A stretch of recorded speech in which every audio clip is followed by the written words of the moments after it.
And now for the most famous words in motorsports, welcome back Amanda Zimmerman. Show me your shots!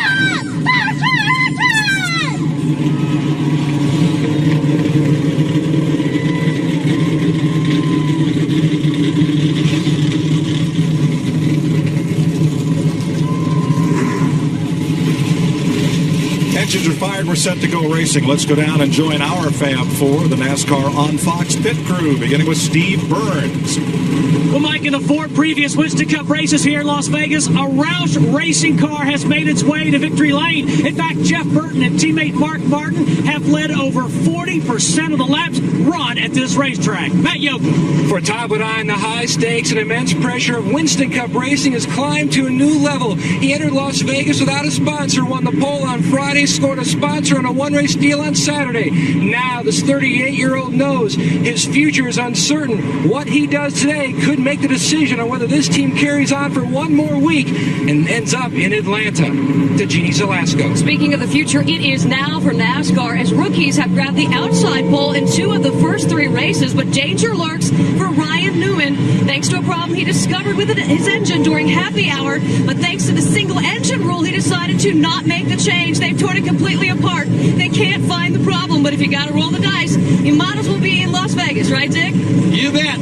Kurt Busch has never won a Winston Cup race. Today, he's got his best chance ever to do so. This kid grew up right here in Las Vegas. He starts 3rd today. He has been fast at every practice session. Want to see an underdog win? Could happen today. Vegas seems to favor heavy hitters with long odds.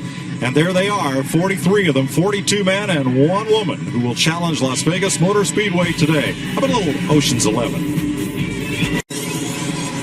Budweiser, official beer of NASCAR, is the proud sponsor of the Bud Pole Award, given to the fastest qualifier at each NASCAR Winston Cup race.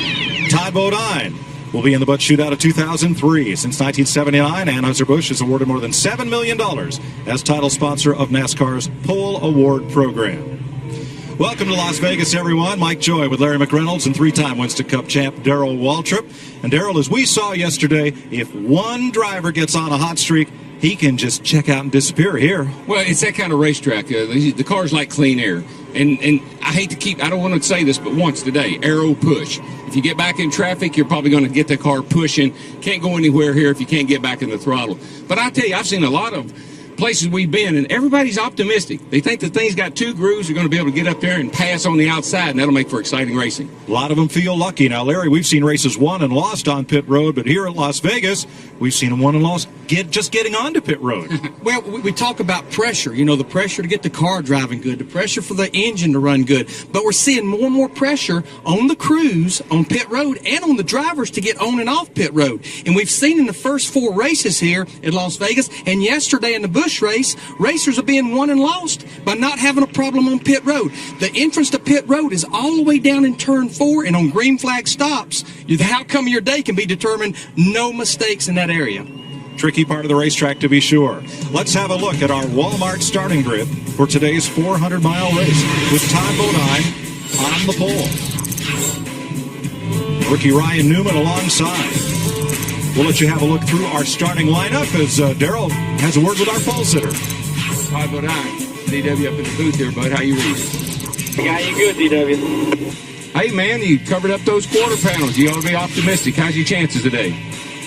Yeah, we feel like the chances are pretty good. For some reason, I've always enjoyed this racetrack. I've run well here. Car was really good in happy hour. I think we got a good shot at it. The thing is, the tires are really dropping off a lot more in speed than they used to. And our car in happy hour, we couldn't get that real fast lap, but our car stayed really good compared to most. So we're optimistic that we can keep it up front all day. Checker Auto Parts. Mr. Jenkins, the CEO, read in the newspaper Saturday morning that we were on the pole with no sponsors. Said, man, I got to get on that car, give them guys some help. So they came on board for this race. But, that's still only a one race deal. We're looking for some more sponsorship. Keep this Hobbs Carter Motorsports team running for the rest of the year. Myself and my teammate Joe Nemechek. Well, good luck, bud. And the way you ran here last year, you got a real good shot. Have a good day, man. Thanks. Thank you, pal. Rest of the field, including the provisional starters, which include 3 former Winston Cup champions back there in provisional land.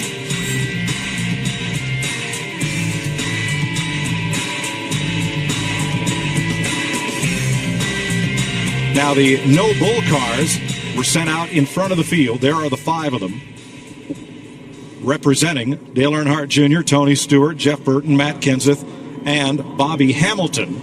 Those are the 5 drivers eligible for that bonus. Based on the order of finish at the Talladega race last fall, was the last no bull race. The Budweiser on board, Dale Earnhardt Jr. will ride along with him today, and the Miller Lite on board. Rusty Wallace in a Ford. Dale Jarrett carrying our UPS cam.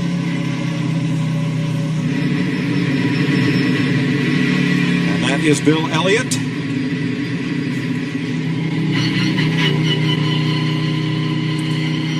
Johnny Benson of Valvoline onboard camera, and Mark Martin, the Pfizer Viagra cam. You see that little windshield post mirror out the left side.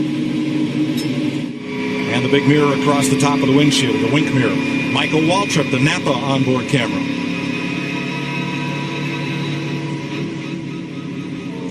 Singular wireless cam, Robbie Gordon.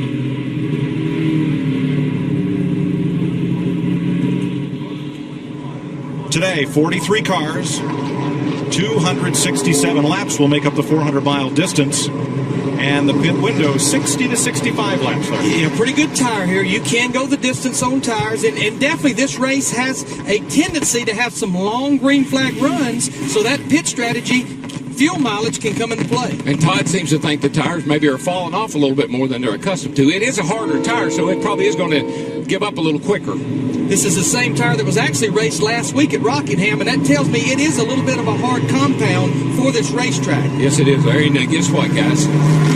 This is the best part of the day right here. All right, what I always tell you, DW, pull them belts one more time. We're going racing. Here we come. And it's the green flag. Green, green, green. Go, go, go. And watch them folks boogity down in that first turn.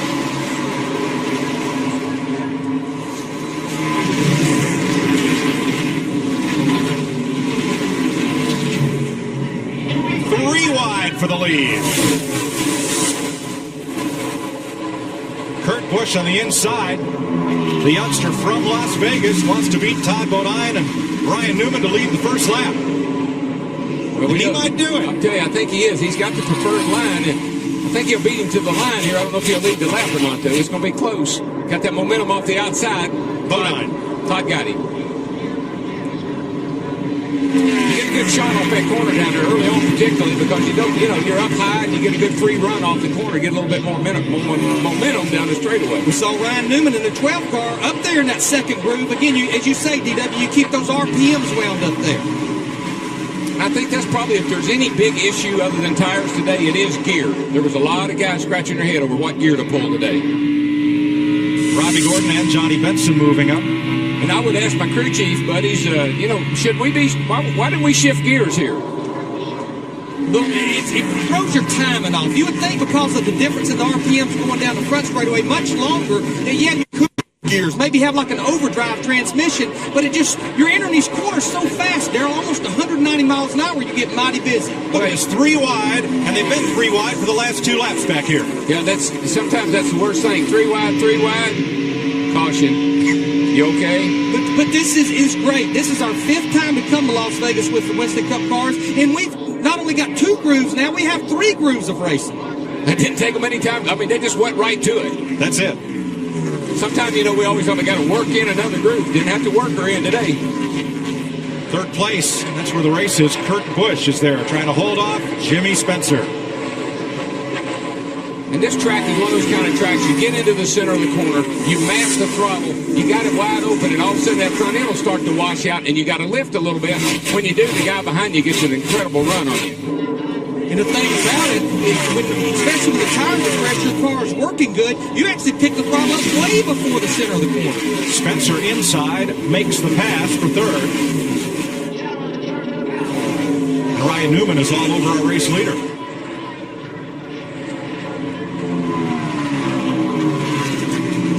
you've been tested here, Larry, and you had a great test, qualified on the outside pole, just barely missed the pole by a couple of thousandths. He bobbled a little in 3 and 4 on his qualifying runner. I believe he'd have had Todd, and we didn't think anybody could come close to what Todd had run in qualifying. That was a new track record. And on the harder tire, that came as a big surprise to everyone. Just that harder tire don't have as much grip into the racetrack. The tire's going to slide more than a softer compound. Ricky Craven, the bright orange car, at 14th place, was 3 wide for a while. Here they're double file on back from Michael Waltrip and Kenny Wallace, teammates, racing for 17th. And folks, they don't want to be 3 wide. They don't want to be 2 wide. But early on in a race like this, when you're jostling around and trying to get in position, you want to pass as many cars as you can while you got them all grouped up there in front of you. The Lowe's camera, rookie Jimmy Johnson. Nobody wants to go in a corner at 180, 90 miles an hour with somebody beside them, I promise you. Not this early in the race. Now, late in the race, maybe so, but not this early. Wallace inside and challenging. And up front for the lead, Newman has a look inside. I just think this type of racetrack suits Ryan Newman's ability. I mean, he finished second at a similar racetrack back last year, Kansas City. I just think he's a heck of a talent myself. I think he's going to win a race this year. And now he's got a mirror full of Spencer. He and Kurt Busch, I believe, are the two of the guys that are really going to be good for our sport. Both of them win a race. They were 4 wide a moment ago, Derek. Yeah. And look at Bill. Say, let me get up in here. Not Strickland inside of John Andretti's blue and yellow Dodge. That's what a lot of the guys were telling me, that they really felt good about the racetrack, that they were able to use the upper part of the trouble down here. Turn 3. Hard in the fence in turn 3. That'll bring out the caution for one of our No Bull 5 drivers, Bobby Hamilton. Now that team, Andy Petrie's second car that was driven by Mike Wallace, is not here because of lack of sponsorship. And Hamilton's day appears done all too early. I was at the back of the field. I looked up and saw him spinning. Really looked like he was all by himself. We'll have to take another look at it, but gosh, I don't know what happened there. That car is damaged all the way around, front and rear and both sides. As I looked up, I just saw the car going spinning wildly up toward the outside wall and didn't see a lot of cars around him. Bobby, of course, started this race in 40th. I talked to him yesterday morning, and the car just didn't seem to have no speed to it. He said he was happy with the way the car was driving, but it just wasn't running that fast lap they needed to run on Friday in qualifying. See him moving around in there a little bit, so that's good news. What do we see? These guys, they were racing down the back here. Getting a little tight in here. Andretti cuts it down, trying to stay off the 19 car.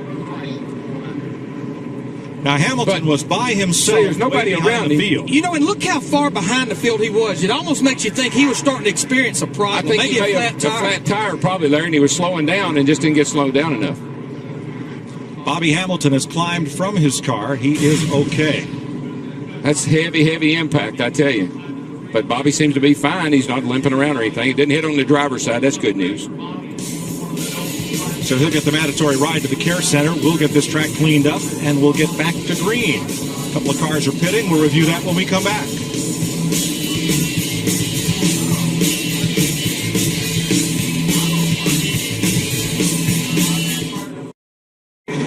The significance of this shot is that Bobby Hamilton's streak, the longest in NASCAR, of 40 consecutive races where he's been running at the finish, may come to an end today. Phoenix 2000 was the last race that Hamilton failed to finish. Well, we'll find out how important that is to him, because they could take that thing in there, Larry, as you well know.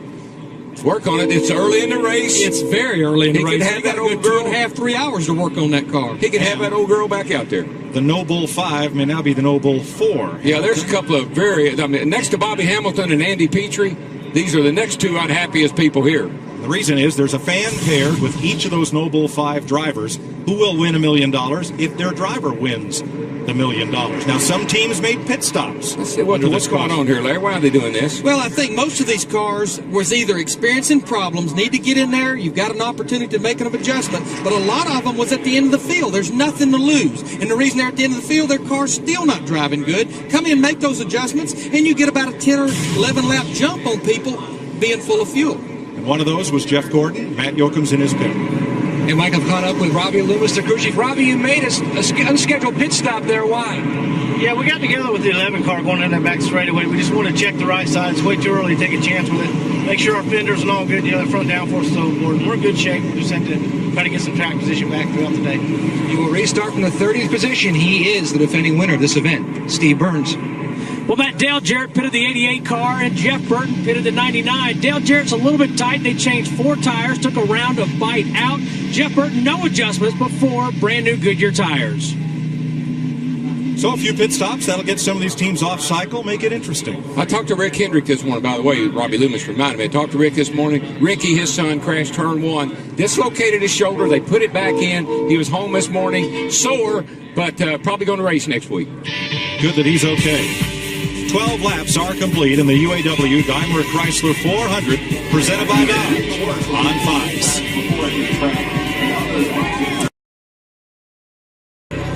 Todd Bodine, the pole sitter, has led all 14 laps. He just jumped out on the restart as Jimmy Spencer fought off a challenge from Ryan Newman. But Jimmy Spencer, that 41, what a run off turn 2. He gained over half that distance back down the back straightaway. It's not that he's got more power than Todd Bodine. He got off the corner better, able to stay in that throttle. He's in a hurry.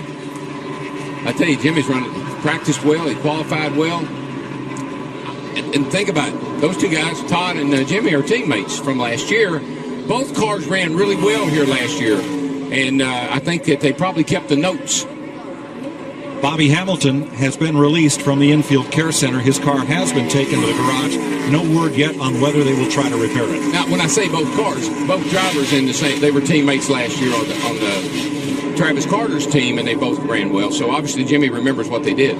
Jimmy Spencer in the 41 group, they came out here and tested this as a brand new race car. Felt good about their test. They worked a lot on long race runs. I think Jimmy will be up on the wheel a lot here for a while. Well, all year really, but missing that Daytona 500 lit a fire under him. What I'm seeing, Todd and Jimmy, they're running 2 distinctly different grooves. Todd, both of them will interlope. Right here, Jimmy will drift up, running that second groove, as we mentioned earlier, trying to keep those RPMs up. But by the time they get right here, they're right against the wall. You have to be there to get down the front straightaway. But if that high line is really working for Jimmy, he's got a lot of momentum up off of the corner, and he's closing the gap.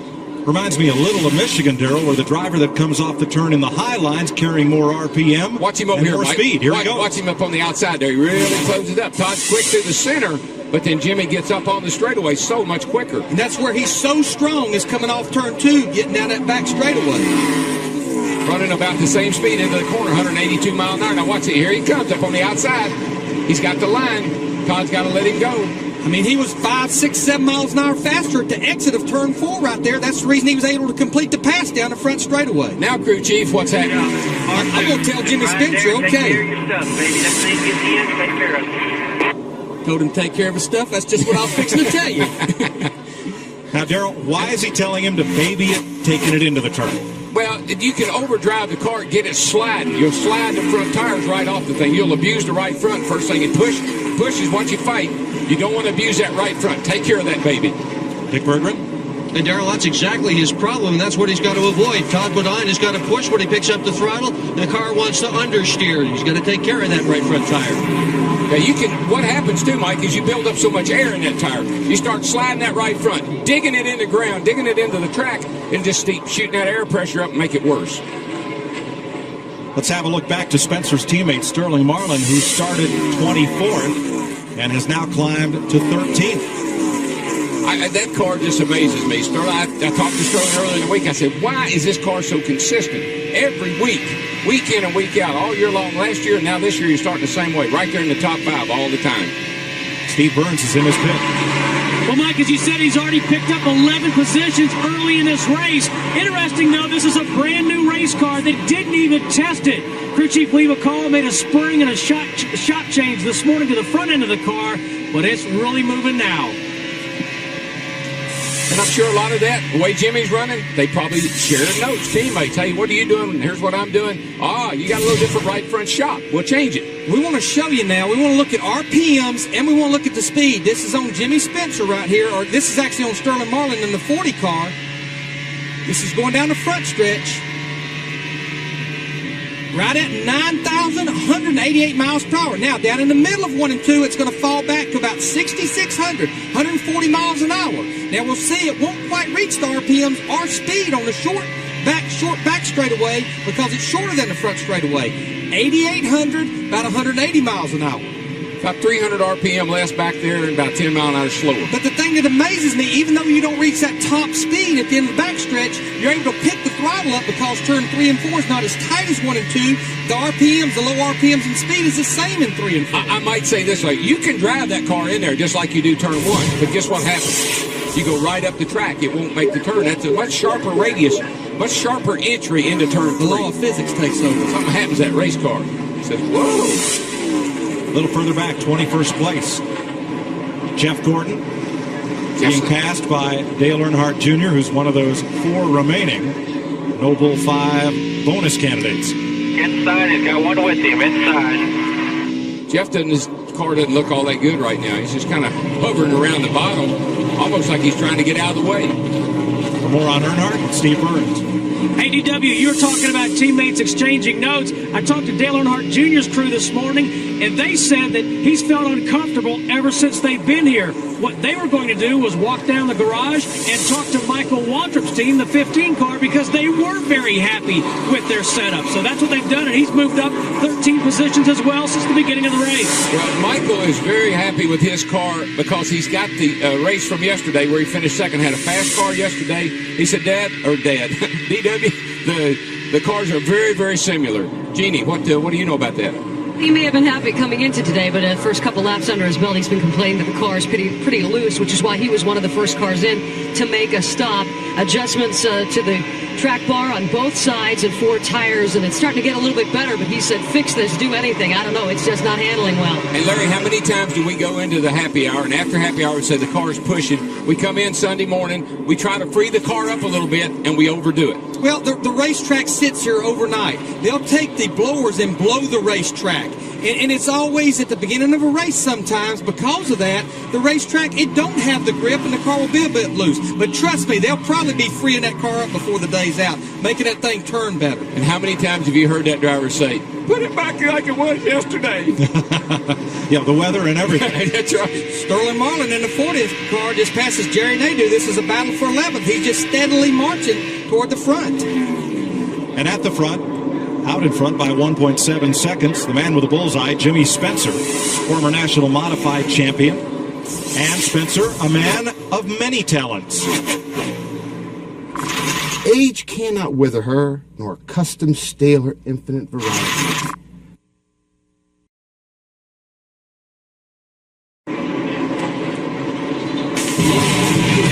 Las Vegas, we're off to Atlanta for another full weekend of racing across the Fox networks. Friday on Fox Sports Net, Winston Cup qualifying live. Then Saturday on FX, Winston Cup practice. And on Sunday, start your race day with NASCAR this morning on Fox Sports Net, followed on Fox by Winston Cup Racing presented by Home Depot. And then get your full wrap-up of all the day's action with NASCAR Victory Lane. All access with Jimmy Spencer next weekend on Fox Sports Net. And speaking of Jimmy Spencer, I want you to look at this line. Whoa, baby. That's as low as he's been through that corner lately. He is right out there, and, man, he's in the championship groove. And trying to make one even higher. Great overhead shot. Got a good race going on back here with the 48 and the 22. They are dicing and slicing. That's for 13th, 14th. They've been running side by side for quite some time.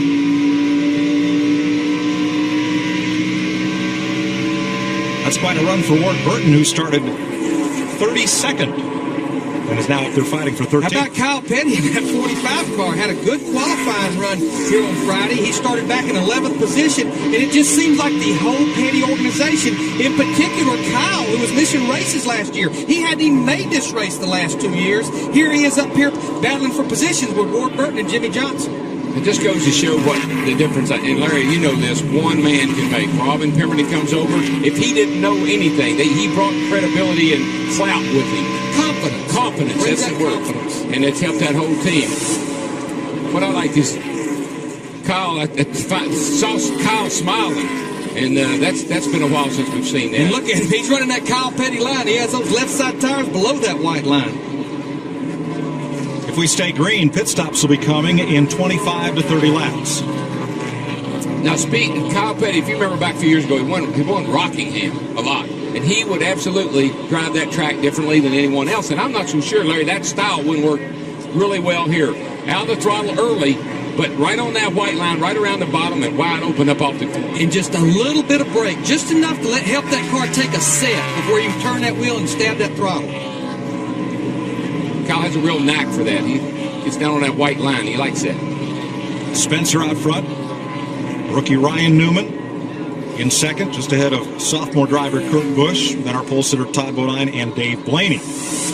But there is Newman. There was concern there yesterday about that engine, but here he is, Matt, sailing along in second place. He certainly is, Mike, and it took 35 laps for rookie Ryan Newman to actually come on the radio and say much, and he told his crew chief, Matt Borland, he says the car has a real nice balance to it. They told him, good job, just keep up your nice pace, and keep in mind that this race car was brand new. They took it to Phoenix, and he wrecked it. They had to cut the front snout off, replace that. They brought it here and tested. Then they had an engine problem, which cut short their test, but what they like about it is this young man, they know he's going to have some stumbles along the way. Remember back when Jeff Gordon was a rookie, he went through 17 clips his rookie season. But what they're most amazed about is this Purdue graduate sure does handle pressure very well. Oh, every time I think about a rookie, I think about the first time I came to a track, something like this. I asked David Pearson, I said, Pearson, can you run that corner wide open? He said, oh, yeah. I went out and I tried it, and I darn near killed myself. I come back in, I said, Pearson, you told me I could run that corner wide open. He said, you're right, I told you you could, but I can't. Another reason why Pearson is the Silver Fox. Exactly. That's how you learn. Dick Bergman, I believe you got another story for us. Yeah, I'll tell you a little bit about Todd Bodine. He started on the pole, led some early laps, and then started to pick up a push in the middle of the corner. That push has become worse. Now he's pushing coming off the corner. They have suggested he try another line. He is a distant fourth and in need of a pit stop. I tell you, a guy that's having a great run today, and it's good to see. He had a great qualifying run on Friday.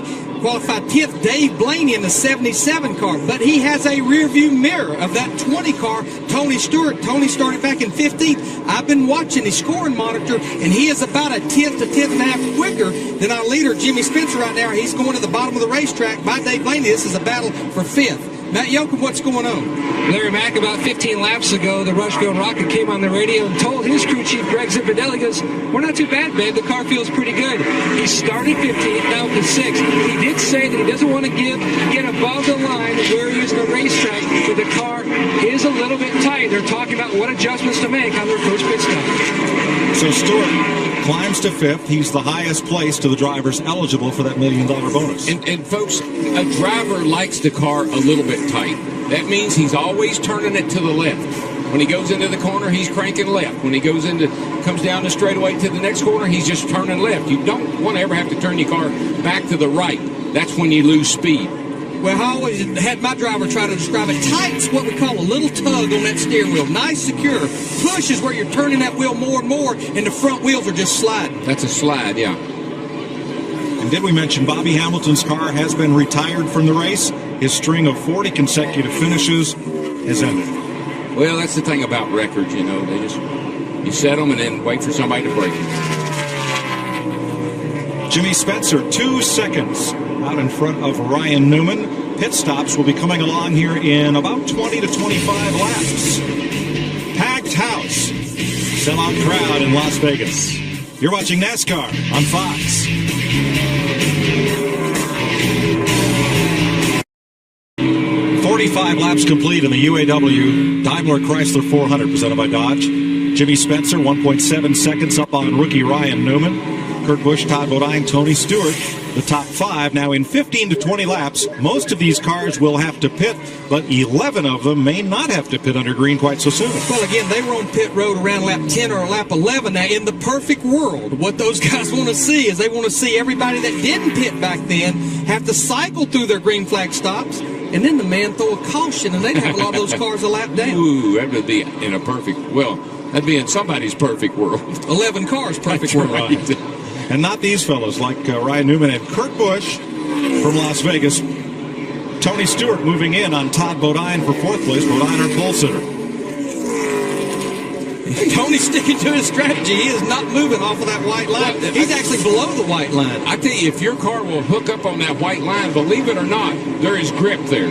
The tires really they almost like they stick into glue when they get down on that white line. It's a little transition difference, but this track only has 12 degrees of banking, and Darrell, 12 degrees is flat. Flat, yeah. It doesn't feel like it's got any bank. Matter of fact, it usually feels like it's banked the wrong way. See Tony Stewart's interval there on the Fox tracks, just a little over 6 seconds behind leader Jimmy Spencer. A couple of guys right behind them having good runs, too. Robbie Gordon back here.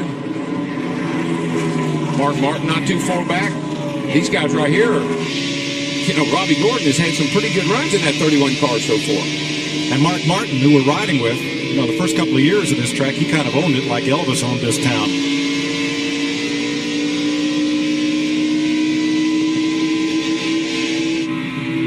I thought Wayne Newton owned this town. Well, he does now. Oh. Elvis has left. Took a minute for that to register. Elvis has left, I get you. Whoa, Rusty, who is carrying Elvis on the side of his car, and Elvis almost got a haircut from Jeremy Mayfield and Kenny Schrader. Well, they were 3 wide down the backstretch. We have 2 grooves, but 3 wide getting into turn 3, that's a little crowded. It's not a pretty sight. Remember last year what happened here? I think when Jeremy or Greg going into turn 1 and spun and came down across the track and hit Rusty in the side. I think that right in the opening laps of the race. They're former teammates, and I don't know that they're the best of friends either. Mayfield moves on, and Jeff Burton pulls up on the back bumper of Rusty's number 2. This is at 23rd position. Now remember, Jeff Burton in the 99, he's one of the cars that pitted on lap 10. Rusty Wallace did not pit. 10 laps or so to pit stops, if we stay green. 25th place, Dale Jr. right behind Burton. Lay out that throttle, and ease down into it, and then squeeze out next to that wall.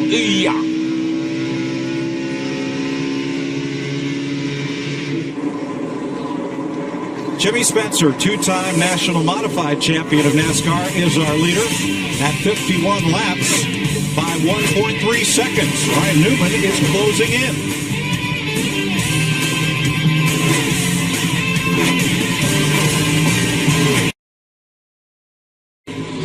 Jimmy Spencer still leading in Las Vegas. Coming March 12th, the cop thriller everyone's talking about and the critics are calling Best New Drama. The controversial new series, The Shield. Michael Chiklis and CCH Pounder on FX. Coming March 12th. Coming to pit road. And he was, too. Had that baby sideways. Slideways. Jimmy Johnson. Jeff Green has made a pit stop under the green flag here. And Jimmy Johnson's definitely one of our first of our leaders to come to pit road. He was running 9th, Jimmy Zalesko. Running 9th, he actually started 25th, so they are static in this pit. And actually, as I talked to Jimmy earlier this morning, he said this car is great, and that is what he continues to say.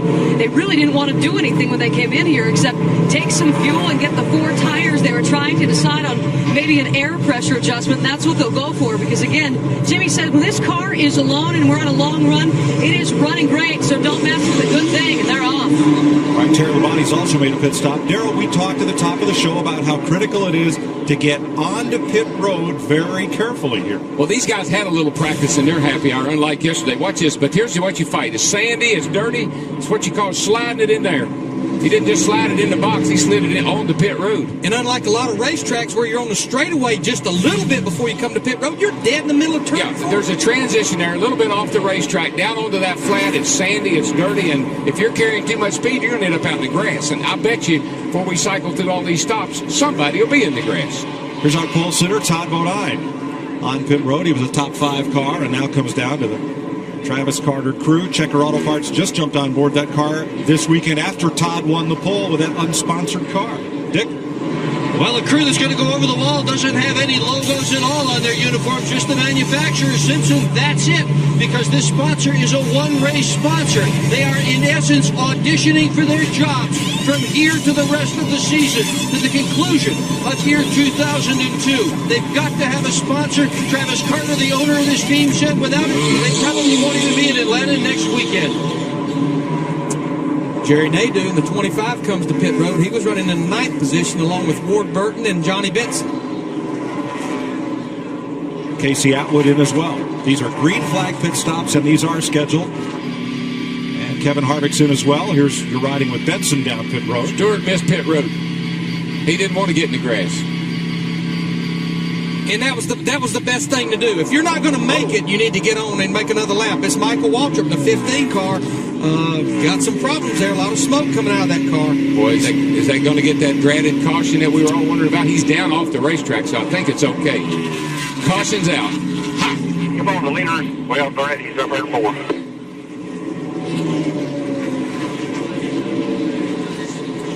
Here comes our leader to the line. Here comes the leader to the line, and he's unchallenged. No one trying to get back on the lead. I don't think anybody was really in position to try.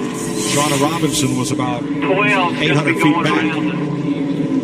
Now, did the 20 car lose a lap and all that, or did he stay out long enough? He stayed out quite long enough. I mean, he was just a little bit behind the leader. A bad break for Tony Stewart, missing the entrance to pit road, turns out to be a good break because if he'd made that pit stop and then the caution comes out, he might have been caught a lap down. He's singing, I feel lucky. Oh, yeah. Now, that's drawing to an inside straight. I want to take him to the casino with me. It's living right.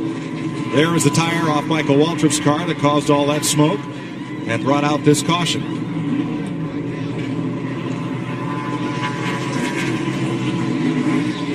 Pace car has the field in tow, and now everyone who did not pit will pit. But bad break for Michael Waltrip, but a bad break for two of the Hendrick cars that was running in the top 10. Jerry Nadeau in the 25, Jimmy Johnson in the 48. They will be a lap down, but they'll stay out this time, so they'll start in front of all the leaders that's on pit road right now. Todd Bodine as well. He got caught up in that by coming down pit road, and I'm sure he had to come early. I'm down to you, Steve. What's happening? AEW Sterling Marlin comes to the attention of his crew. They're going to drop the air pressure in both front tires and raise the track bar one round. Right side tires going on for Sterling. Greg Posey is the jackman today on the 40 car, replacing Rick Reeling. Left side tires are off. Let's go to Dick Berggren. 23-year-old Kurt Busch is in for his pit stop. No major chassis changes. The car is just a little bit loose going in. He grabs a bottle of water. To that. Leader Jimmy Spencer trying to end a long winless drought of now 240 starts since his last victory at Talladega. He said the car was a little bit tight, so they adjusted. They have trouble on the left rear. He's finally down and away at lengthy stop. They adjusted with air pressure. Meanwhile, the 12th car of Ryan Newman, no adjustments. He was very happy with his car. Spencer was too far to the left in his pit box. I think he had his crew pinned up against the wall over there. It looked to me like from the angle we were shooting there. Looked like he got over to the left a little too far and having trouble on the left side. Long stop for Jeremy Mayfield. The first car off pit road, Kurt Busch. But boy, the fifth car off pit road, a guy that was on pit road earlier, and he made up a lot of ground on the racetrack, and his guys did their job again. Jeff Gordon in that 24 car. That's the thing about him. He passes a few of them on the track. They pass a whole lot of them in the pit.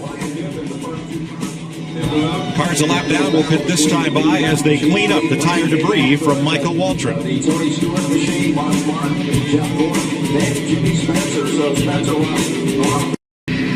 We're getting set for the restart, but let's look at Robbie Gordon as he was coming down pit road before the caution came out. We're under green here. Yeah, you see him dive on the pit road, so the car kind of jostled around a little bit as he came in there hot. What is that, everybody?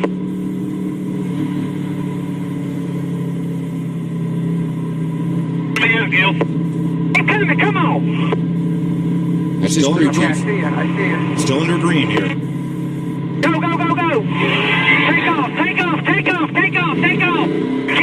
Keep going. Well, he was on pit road to make his green flag stop. Tim Overby, his spotter, says, caution's out. Gil Martin, the crew chief, heads up, say, go. There's another advantage to qualifying good on Friday. You get to pit a good pit box down toward the exit of pit road. Just another one of the small advantage to having a good pit box down near the exit of pit road. Another good thing about it was he was running up in the front, so he had a lot of cars back in. He came in early on this as far as the leader was concerned, so he had time to get back out of the pits before losing the lap. And how about Tony Stewart? By missing his pit under green, now he's the fourth-place car. Lucky people everywhere.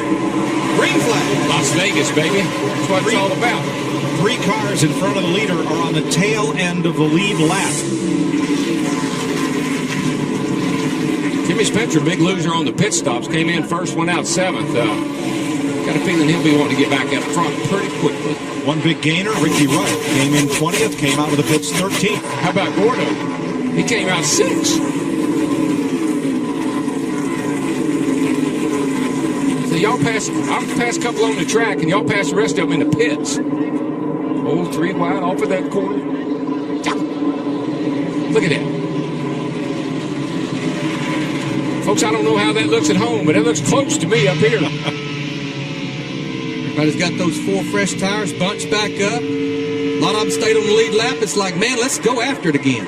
Second chance. Some of these guys reloaded, got a second chance. Right now, Jimmy Johnson in the 48. Remember, he was one of the cars that pitted under green up there alongside Kurt Busch, wanting to get in front of Kurt Busch and hopefully get a caution flag come out, get back on the lead lap. Several guys up front of the leaders here are all hoping that we might get a quick caution. Ryan Newman on the high side now. This is a battle for the lead right here behind these cars. It's a lap down. He's going to use that lap car maybe as a pick. Maybe he's going to get used as a pick.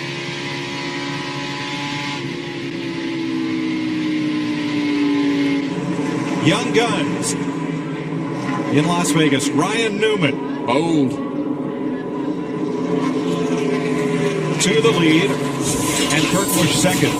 Look at Jimmy Spencer, lost 6 spots on the pit exchange. Pit stop over 2.5 seconds slower. The difference, you got to have a car driving good, but just look how much time he spent on pit road. This is a difference. 51.4 seconds versus 48.8 for Kurt Busch. Matt Yost. Well, Larry, I know you and DW were wondering the reason for the length of Jimmy Spencer's pit stop. The reason was simple. Sean Haggerty had to pick up a lug that fell off the stud, put it back up on the stud, and then hit it with the air gun to dig. Now, Todd Bodine had a tough break as well. He had just pitted before that caution flag. Your early leader now running in 31st spot. He has got to get a caution flag in order to pick up. To Steve. Well, Dick Dale Earnhardt Jr., one of 5 drivers eligible for that $1 million bonus. He said his car's a little tight in the middle of 1 and 2, a little free going into 3, and a little tight off 4. With all that said, he said this is the best this car has run all day. His problem is getting good grip with other cars around him. G.D. Zalasko. Cole Mill is not on the line for the 6 car of Mark Martin, but he is a sure bet at Vegas, the only driver actually to finish top 10 in all 4 races here. He came in complaining that his car needed more downforce. They took 1 round of bite out and air pressure adjustment, got the 4 tires and fuel, and he's pleased with his car right now. And why shouldn't he be? He's up to 5th. We got a battle for second here. Tony Stewart in that 20. Kurt Busch on the outside, the 97. They got Casey Atwood in the 7 car, 3 wide. Look at Tony Stewart get below that white line. Boy, Casey had to lift, and they streamed by him on both sides. That's old short track move. You can get a lot more grip with 8 tires than you can 4. He was down there under them and coming, and good thing a hole opened up. If I'm Todd Bodine's spotter, I'm going to tell everybody just hang on, because I think things are getting ready to pick up back here behind you. Poor Dave Blaney, he's trying to beat his way through there, and here comes Ward Burton as well. And there's Blaney, that yellow car, 77. He's been battling in the midst of these lap-down cars. And, Darrell, when you're not used to running up front, when they're not used to seeing that car in your mirror, do you get a lot of respect? No, you don't. You know, the first thing you do is start hollering, is that guy a lap down? Because that's what you expect.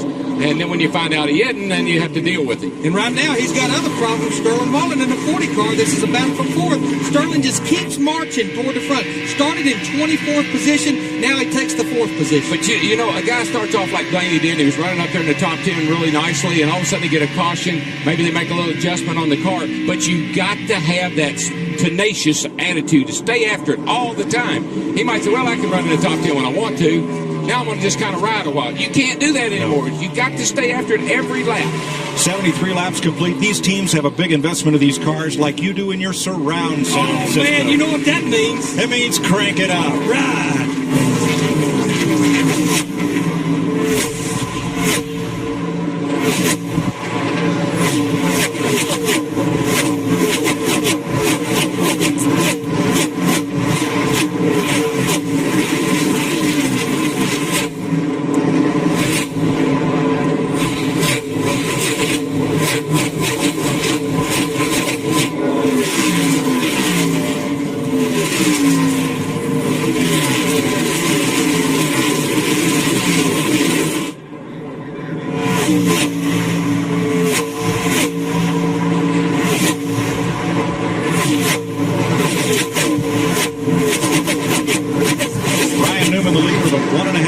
Behind him is this battle for second place.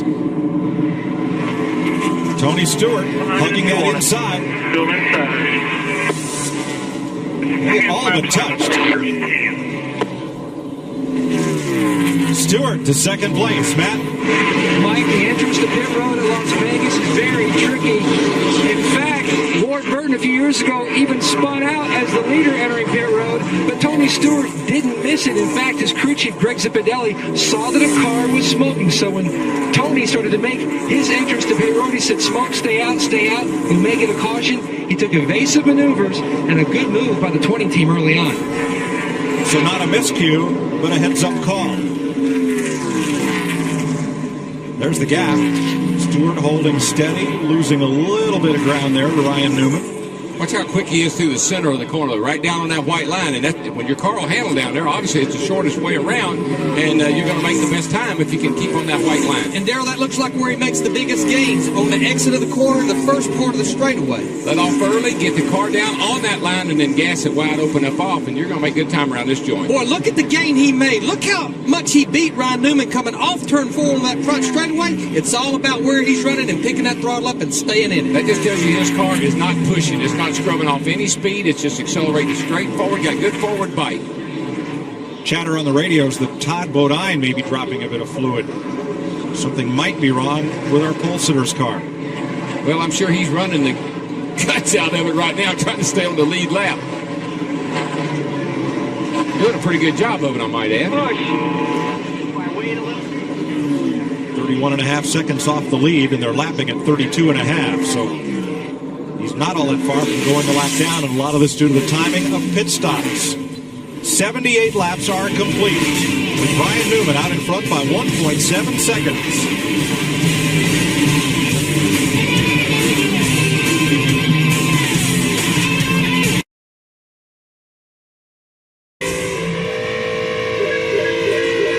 And Sterling Marlin and his Dodge are really grabbing life by the horns. Here's how he's run today.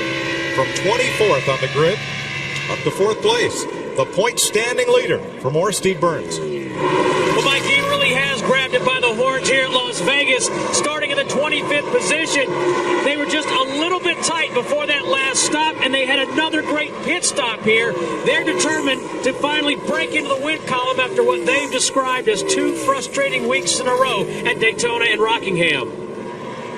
Frustrating because he's had a car that has certainly been in a winning position the last couple of weeks, and boy, when you get that close and you start tasting it, you want to take a big bite out of that pie. Richard Petty long said, the best you can do on any given Sunday is put yourself in a position to win.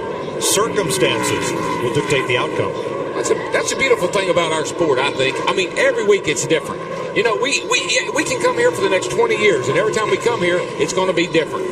I want to talk about a group, man, as he comes right up the middle right there, a group that has to be smiling right now. That's Ricky Rudd and that 28 team. They started back in 27th position. I talked to Fatback Michael McSwain, Ricky Rudd's crew chief, this morning. He said, Larry Mack, I've never changed so many things on one race car on race morning in all my life. He said, I could just tell you simpler what I didn't change, and right now it's working out because, again, he's up there in the top 10. Oh, Fatback, he's changed everything. I see a little bit of smoke coming out of Ricky's car right there as he went off into 1 and 2, though. A little tire rub. I've seen that. The car does that sometimes. Pass for second place, Kurt Busch. Right there, making third place under pressure, Sterling Marlin. He might have that hillbilly set up in that thing. Hillbilly. Yeah.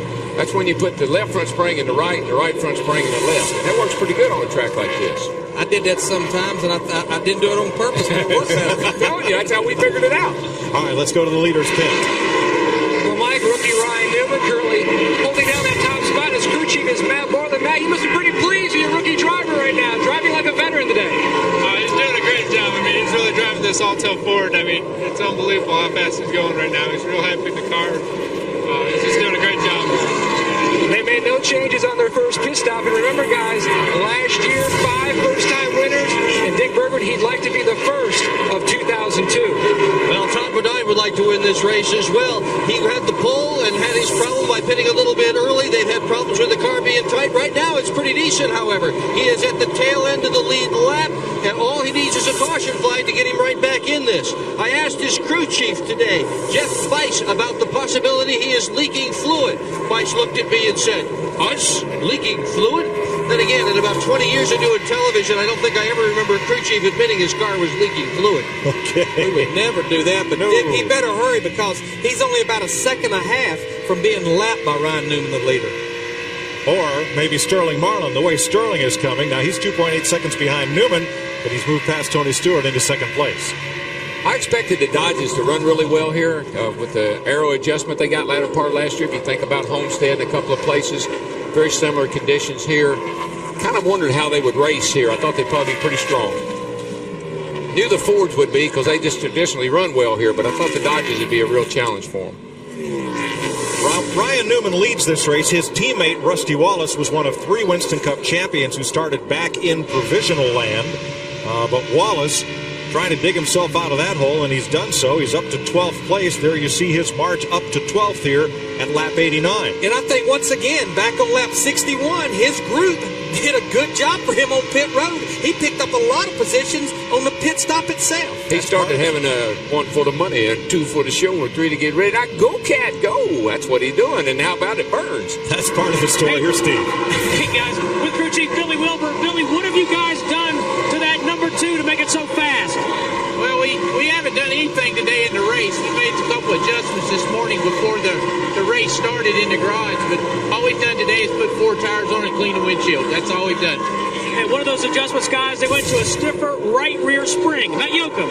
Steve, Dave Blaney in the 77 car restarted third. He's now in 8th. He's dropped 5 spots in about the last 20 laps. At the beginning of the run, he said his car was tight, really pushing, sliding that nose. Now he says it's loose off. I talked to his crew chief, Ryan Pepper, and he says Dave says the car is not good on stickers, but as the tires wear on, the car seems to come back to him. So they're very hopeful that at the end of the run, this car will be very stout and climb back up the leaderboard. I tell you, he's having a heck of a run here, guys, is Bill Elliott. He's right here behind Spencer. Tried to pass him, got messed up there with the 29 car. But old Bill, awesome Bill from Dogspell, my rowdy buddy, is coming back. This race is for 5th. Spence is wobbling a little bit there. You see his back end kick out on him? In the upper right, you see the gap from Bill Elliott, But with to the leader. Tell you the truth, he likes it that way, so I guess that's probably not all that bad. We're well into a run right here, about 89.50 on the top end. Down in 1 and 2, down about 6,500. Climbing off at about mid-140s. This is down the shorter backstretch. Only about 8,400, probably about 400 or 500 RPMs that time difference on Bill Elliott from front stretch to back stretch because the front stretch is so much longer. Larry, I can remember when if we turned an engine 9,000, we couldn't have made a whole lap. I mean, it hadn't been that long ago. Don't look at me like that. I know it hadn't been but maybe 7, 8 years ago, 10 maybe. Kevin Harvick racing with that bunch, but he is a lap down. 9,000 on a push rod engine is a lot of RPM. Well, and it's a lot of RPMs on the engine. We'll get you fixed up next stop. Or Jimmy Spencer's crew chief telling him, just hang in there, buddy. We'll get you fixed up. Matt Yoakum, what are they fighting? Larry, a great observation by DW. Spencer just came on the radio a few moments ago and said that I'm loose on entry. And, you know, when you're loose on the entry, DW, at a racetrack where you carry so much speed in the corner, it don't matter how good you are in the middle or the exit, you're so off rhythm by the time you get there that the car's bad all the way through the corner. Like I told you, you never want to turn right, particularly at the end of the straightaway. Not a good thing. At 100 and almost 190 miles an hour. DW be letting off early to get jumping around like that. We're going to get you fixed up. We're going to give you the air back in the right front, work on the left side. Okay, what they told him, they're going to put the air back in the right front tire. They must have taken air out of the right front because he was pushing, and that softens the spring rate on the right front. It dips down on the right front, makes you loose getting in. It's like, give me my air pressure back. Yeah. Do something else. And a driver will take, I don't care what, they'll take tight and pushing over loose any day. There you see Bill Elliott and Dave Blaney, the relative speeds of those cars, racing in 6th and 8th place. And Jimmy Spencer there now, 6th and 7th place. Now we've got a speed trap where we'll stop and mark these speeds and compare how these two cars are running.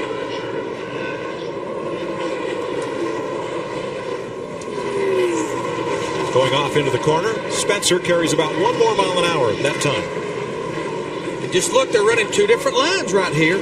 Yeah, Spencer got back up in that line he was running earlier, up high, wide, and handsome. This is down the front stretch right here. Headed off into turn 1, rolling out of that throttle. Boom, Spencer about a mile an hour faster than Bill Elliott.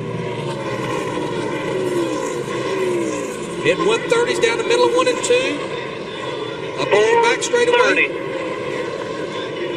This will be going to the end of the back stretch right here, turning into turn 3. Down the middle of 3 and 4, right there in the middle.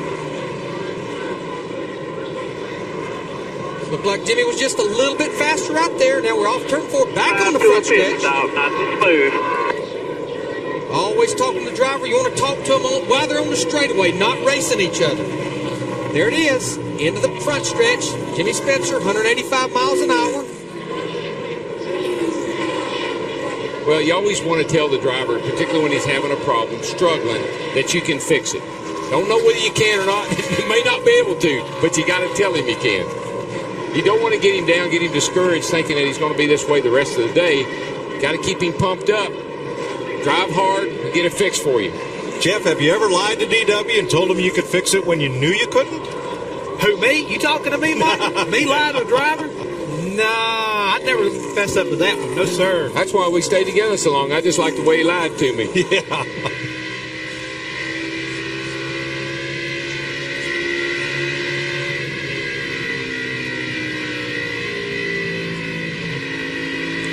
Bill Elliott eases back into the throttle in front of a packed house here in Las Vegas. We've completed 100 of 100's 267 laps.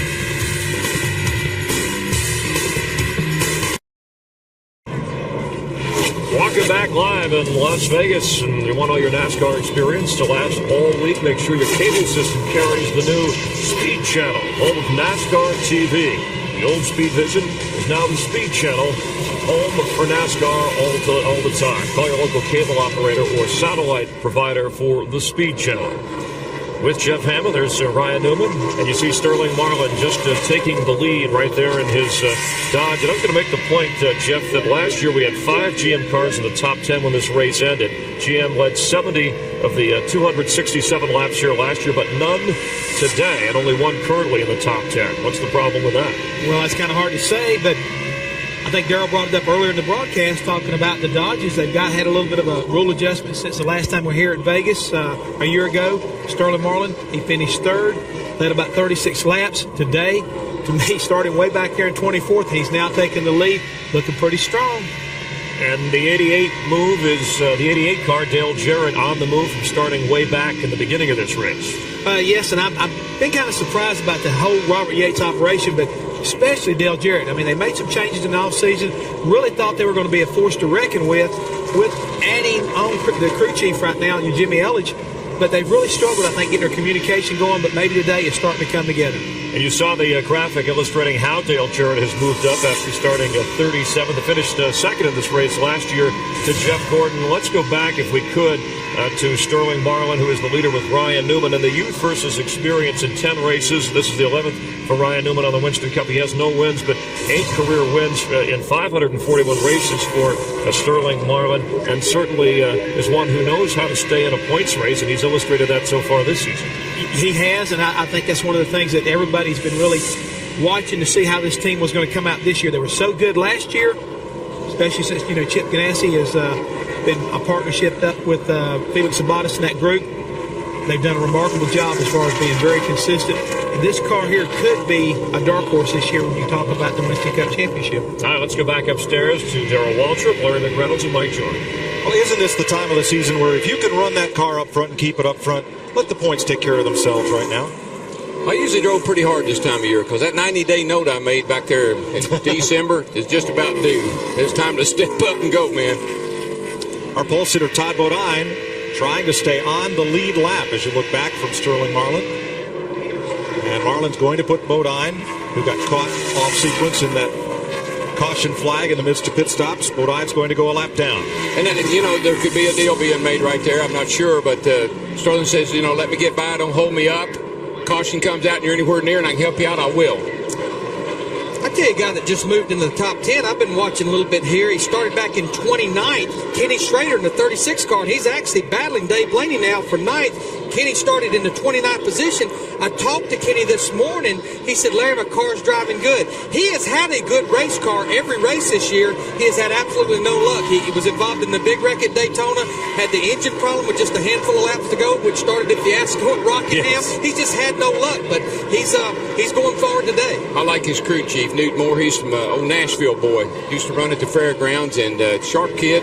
He and Kenny seem to really be getting along well. Schrader passed Blaney. That's for 9th place. Chris mentioned 2 GM cars in the top 10. They're both Pontiacs, Tony Stewart and Schrader. Look how much Tony Stewart beat Ryan Newman right there. You saw Ryan Newman look like he jumped in the throttle. The car just took off. He had to back off the gas. Looked like Tony Stewart had 50 more horsepower than he had. If you got to squeeze up out of that throttle and the other guy doesn't, you know what I say about that. For more on Ryan Newman, here's Matt. Well, Mike, an update on the 12. He says his car is tight and he wants to push up off the corner. But he says the car is extremely tight off of turn 4. And right there it is, off turn 4. That's where he's giving up all of the time to Tony Stewart. And see, that turn is different than turn 1 and 2. 1 and 2 is a little sharper turn, if you let me use that expression. You're just hooking hard all the way around 1 and 2. Off of 3, you go into 3, it's tight. Then you come into the big D part of the racetrack as you exit turn 4, carrying a lot of speed, and you can actually get that nose picked up a little bit and cause the car to push right out, about hit that wall. DW, how about your man you picked back there? Jeff Burton started in 39th, made those early stop under caution on lap 10, and he's up here to 16th position right now. Yeah, well, actually, that staying out hurt him because he had to come in and he got caught up at the back of the restart there, but he's doing a good job. I think he's all right. He's second among the no bull drivers, Tony Stewart, in 2nd place. I think Stewart's going to be the guy to watch today, guys, because he wants that $1 million. He'd like to win one of those bonuses. He'd like to be the first driver not named Jeff or Dale to claim that bonus. Yeah, that would be important. 113 laps have been completed. We might be as few as 10 laps away from the next round of pit stops. We'll be back. This is NASCAR on Fox.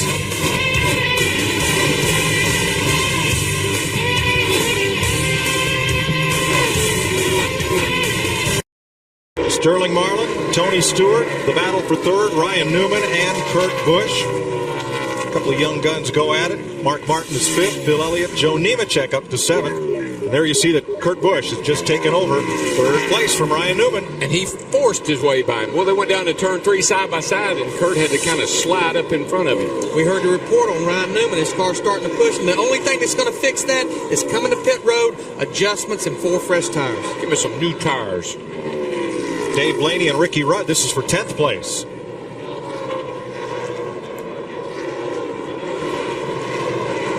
Look who's lurking in the wings. Oh, Jeffy. He did the same thing last year, if y'all remember. We didn't talk much about him. He kind of lurked back in there like that. And when it come time to get that $1 million, he came to the front. Now, he's not going to have that opportunity this week, but still pays a lot of money to win this show. Yeah, he started 24th a year ago, and you're right. It took about 125 laps. Next thing you know, Jeff Gordon was in the top 10. Next thing you know, he's in the top 5. Today he started 13th, drifted back a bit, and now battles for 10th. Car seems to be better. He seems to not be very good on the restarts. Kind of falls back a little bit, but then as they run along, he seems to march back up through there. Pit stops beginning. John Andretti has been in, so has Mike Skinner. Jimmy Johnson's in. You know, he was in early last time, so he's down pit road. That's a Hendrick car. Make a lot of smoke, burn a lot of gas. Rick Mast is also in. Jimmy Johnson, at the beginning of the race, had a top 10 race. Sterling's getting turned around. Down in turn 3. There goes the leader. He got spun around by Jerry Nadeau. He's on pit road. No caution. No caution. 343. Oh, he was trying to pit. And that's how Jerry Nadeau got in the back of him. Boy, that's sliding it onto pit road. 4, 3, 2, 1. In the block, 4 tires. Steve? Well, Mike, looking at the rear end of that number 40 car, I don't see any damage to the body of Sterling Marlin's Dodge. No chassis adjustments for now, but he is going to be penalized for being too fast coming down pit road. They kind of took that penalty while I was still there. Yeah. Mark Martin is in. Robbie Gordon is in. Jeremy. If you'll watch this, here's what happens. He's slowing down. Here comes Nadeau. Nadeau gets right. Sterling's on the brakes. Nadeau just nerfed him, kind of got up under the rear of him. What a save, though. Spinning around. Now, that's what you call hitting straight down pit road. Now, gas it. Here I come. Told you they slide them in today. And you know, a couple of things going on right there. You know, Jerry Nadeau, they're down in the middle of the corner, and it's that pit road. Stewart's almost in the grass coming on the pit road. You know, he missed it the first time in, and he almost hit pit road then. It is treacherous coming on the pit road here. Folks, I know y'all are watching Sterling do a great job of saving his car there, but we almost had another episode just like that. Nadeau's in. Matt Kenseth, last week's winner. Ricky Rudd, Casey Atwood, Tony Stewart, Ken Schrader. Kurt Busch is in. Joe Nemechek. And Nemechek. There he is. That's what I was talking about there when we were watching Sterling. Wallace, Jarrett, Gordon are on pit road. Both Gordons. Buckshot Jones is in. Michael Waltrip and Jeff Burton. All these scheduled green flag pit stops. Matt Yoakum. Tony Stewart slid the car sideways. He was very good on exit, but he was tight on the entrance, and is a close call with a 24 car. A close call with a 24. They made an air pressure adjustment in the right front of Stewart's car. Well, the pits, it's so critical. These guys are under so much pressure, drivers and crews, to make up time in the pits. Bill Elliott, Todd Bodine, Kevin Harvick have pitted. Kyle Petty's in along with Ricky Craven and Bobby Labonte, Stacy Compton. And here comes Ryan Newman, who is the race leader. Matt? Remember we told you Ryan Newman was tight all over, extremely tight, up off of turn 4. They were talking about what adjustments to make to the 12 car, and they settled on air pressure, but they were talking about a track bar adjustment. As the crew, the Alltel crew, waits for Ryan Newman, the rookie, to get himself to his pit box. Dave Blaney's come in. All these are green flag scheduled pit stops. Shauna Robinson in.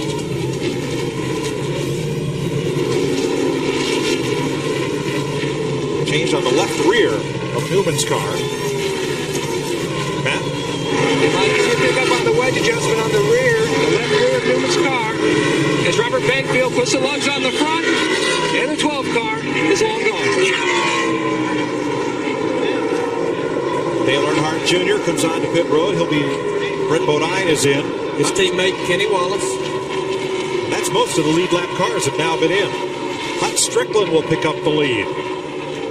Bill Davis 23 ahead of Elliott Sadler. I believe they're the only lead lap cars that have not yet pitted.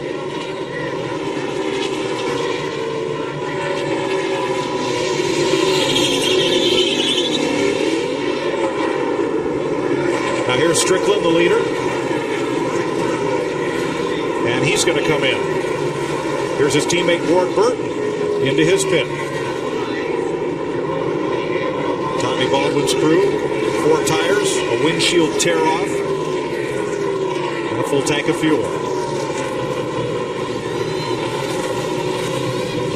Wipe of the grill, and away he goes.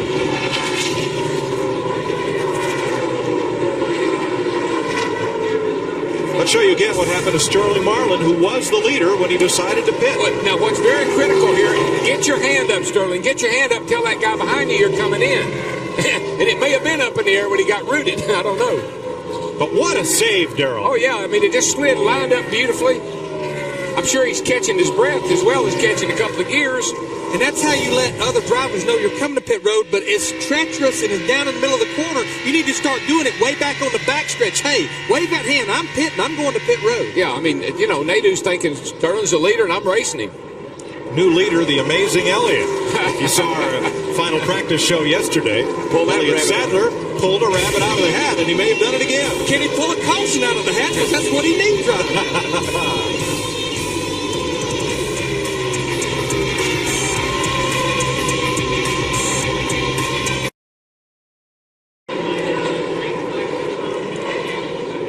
Elliott Sadler didn't pull the rabbit out of the hat. He made a pit stop. So Sterling Marlin goes back to the lead. Now, earlier, we had said that Marlin would be penalized for being too fast on pit road.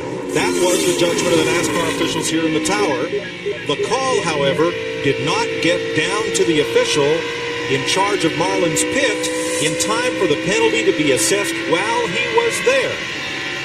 So, NASCAR has decided not to bring him back in and enforce what would end up being an overly harsh penalty for the crime. Yeah, well, I mean, spinning out, or almost spinning out, cost himself a lot of time down there, you know, trying to get on pit road. It wasn't his fault.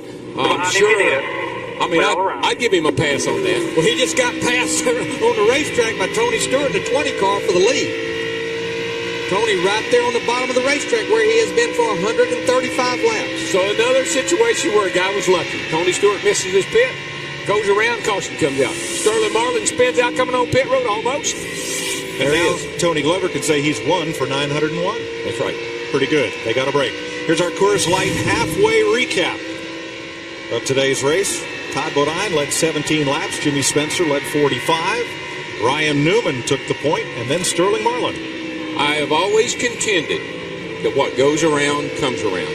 You're going to get some called against you, but when you shouldn't, then you're going to get some that go your way when they shouldn't. And that's the nature of this sport.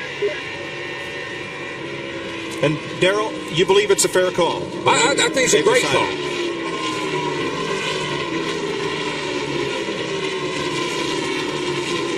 So the NASCAR officials are explaining now to Joe Gibbs. Well, he's probably a little easier to talk to now that Tony's past Sterling, but he probably just assumed he didn't have to contend with him. Matt, what are they saying? Well, Coach, you've inquired about the call on the 40. What are they telling you? All I know is what I heard. They said, hey, the 40 car's speeding on pit road. The next thing I heard is they let him go out. I don't know what they're doing, to tell you the truth. A little bit of frustration down here in the 20 pit. And it's Mike Helton came over and told us, he said, when we make that call, speeding on pit road, we want to enforce it right away while that car was in the pit box. They were unable to do that. There was a miscommunication. And so, essentially, Sterling gets a pass. Yeah, because he happened on coming in. He's on the short end of the pit. He's coming into his pit box. Because it's on that end of the track, they could hold him coming in. Now, if he had sped going out, then they would have to bring him back in. But because he's in the pit box coming in, they hold him there 15 seconds. But since the penalty wasn't applied at the time, they judged it a pass. Sometimes you have a failure to communicate. Happens to me and Hammond, happens to me and Larry. Got to communicate. Got to have that communication. Tony Stewart is our leader. Sterling Marlin right there. Kurt Busch is third. Mark Martin fourth. And Ryan Newman is fifth. Last week's winner right there, Matt Kenseth. And he's back in 15th position battling Jeff Gordon. And Mike, I don't want to make a big deal out of this, but folks, you've got to understand that the nature of this sport, it's not like other sports. It's not like football and basketball and baseball. This is based on the circumstances that we deal. This race starts, and it never stops. It's green all the way to the checker, and speaking of that, we got a caution. And we just had heard him say that one of the radio communications said that it looked like there was oil in 3 and 4 there. You heard it again. Caution is out. But we have to depend on the officials to make the right calls. They're going to make it's balls and strikes. It always has been. You're not going to agree with every one of them. Sometimes they win, sometimes you don't. Like nobody's going to get a lap back right here. Well, let's have a look at what's going to happen on these pit stops. Dick Bergeron. Well, I'm in Kurt Busch's pit. He's a little bit free in the center. He's just right now, in fact, talking to his crew. They're just going to change the air pressure in the tire. They have not put a wrench in this car yet. Steve Burns. Well, Dick, just listening to Sterling Marlin talk to his crew, he said just a little bit loose now coming off turn 4. Doesn't want to do much to the car. Let's check in with Matt Yoakum. And see, right now, Greg Zipadelli is talking to Tony Stewart about what changes to make. And right now, they're talking about making an air pressure adjustment, just a tweak on this Home Depot Pontiac a little bit. Guys? 140 laps complete. Stewart's all but pushing the pace car to get down here and into pit road. He's in a hurry. Oh, he is pushing the pace car. A little bit of bump draft here under caution. He's got old Buster jacked up. You know you got a good car when you're playing games like that. Yeah, he's having a good time. He wants everybody to get involved with him. I'd say pit road will be busy. And there's an extra $1 million on the nose of Stewart's car if he can win this race. I know earlier in the week, Matt was talking about him having bad luck over here at the sprint car races, World of Outlaw, but he's making up for it today, Matt. Peel left. 5 away. Steve Burns. And Sterling Marlin hits his marks perfectly on pit road. They were discussing just up until the last second what adjustments to make to this number 40 car. They decide to drop air pressure in the right rear, half a pound. Dick Bergeron. Kurt Busch on the bottom. They're only going to make a slight air pressure adjustment in this car. This thing has been hot all day. He is running the top 5 all day. So far, a flawless pit stop. To that. Big Chuck White, the jack man, comes back from the hospital where he's getting IVs. He's battling the flu today. He's jacking the car. They made an air pressure adjustment in the left rear of the 20 car as they are going to battle off pit road. It's going to be close to the line. 24 lead lap cars pitting, and that looks to be the man who got away first. Well, he's in the right pit. All he's got to do is jump across the line down there, right, Larry? Not far to go at all. He's in that end pit as they leave pit road. That's a big advantage.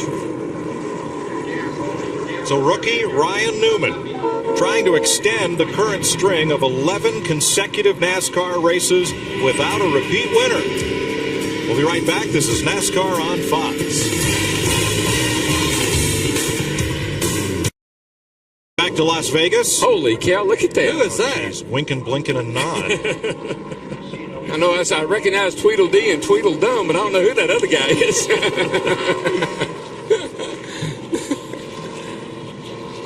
This was the last pit stop efficiency. Ryan Newman came in 5th. 4 positions he picked up all the way to 1st at that end pit. And I'm going to say some of these guys changed 2 tires because it only been about 10 or 12 laps since they were on pit road for 4 tires under green. Matt Yoakum, how about it? Well, Larry, you're exactly right. Matt Borland, the crew chief for Ryan Newman, gambled and went with 2 tires. They stuck with the same pressures that they had on the previous set, but they did only take on 2 tires. To Steve Burns. Well, that same thing down here for Dale Earnhardt Jr., the number 8 car. Tony Eury Jr. said they just took right side tires, trying to get track position. Let's check in now with Dick Bergeron. Now, Jerry Nadeau has failed to keep his nose clean. He's got a dented front end on that number 25 automobile. The result, a badly overheating engine. To Jeannie. Well, Dick, it's been a bumpy ride for Michael Waltrip since pretty much the beginning of this race. This last pit stop, he came in to replace a right rear shock, had some problems with that. It took so long, they said, hey, just go out, we finished this, come back in. So he made a second stop to get the 4 tires and fuel. Mike? Let's get set to go green. Dale Earnhardt Jr. picked up 13 positions on pit road. Cars at the tail end of the lead lap. Elliott Sadler just in front of the race leader. We're back under green. You know, if memory serves me right, he led this race last year. Dale did.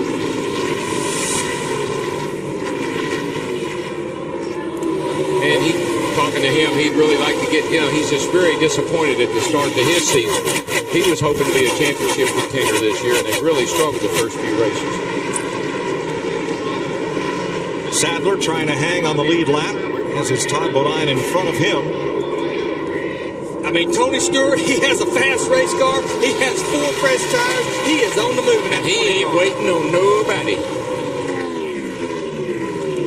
Wow, 3 abreast. Oh, he got clipped down there, I believe. Man, it looked like somebody got into the side of him just a teeny bit.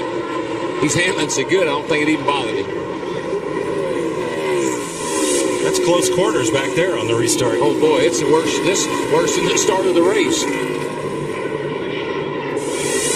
Well, Ryan Newman picked himself up a little bit of cushion. Now in front of him are Jerry Nadeau and Ward Burton and Todd Bodine trying to stay on the lead lap.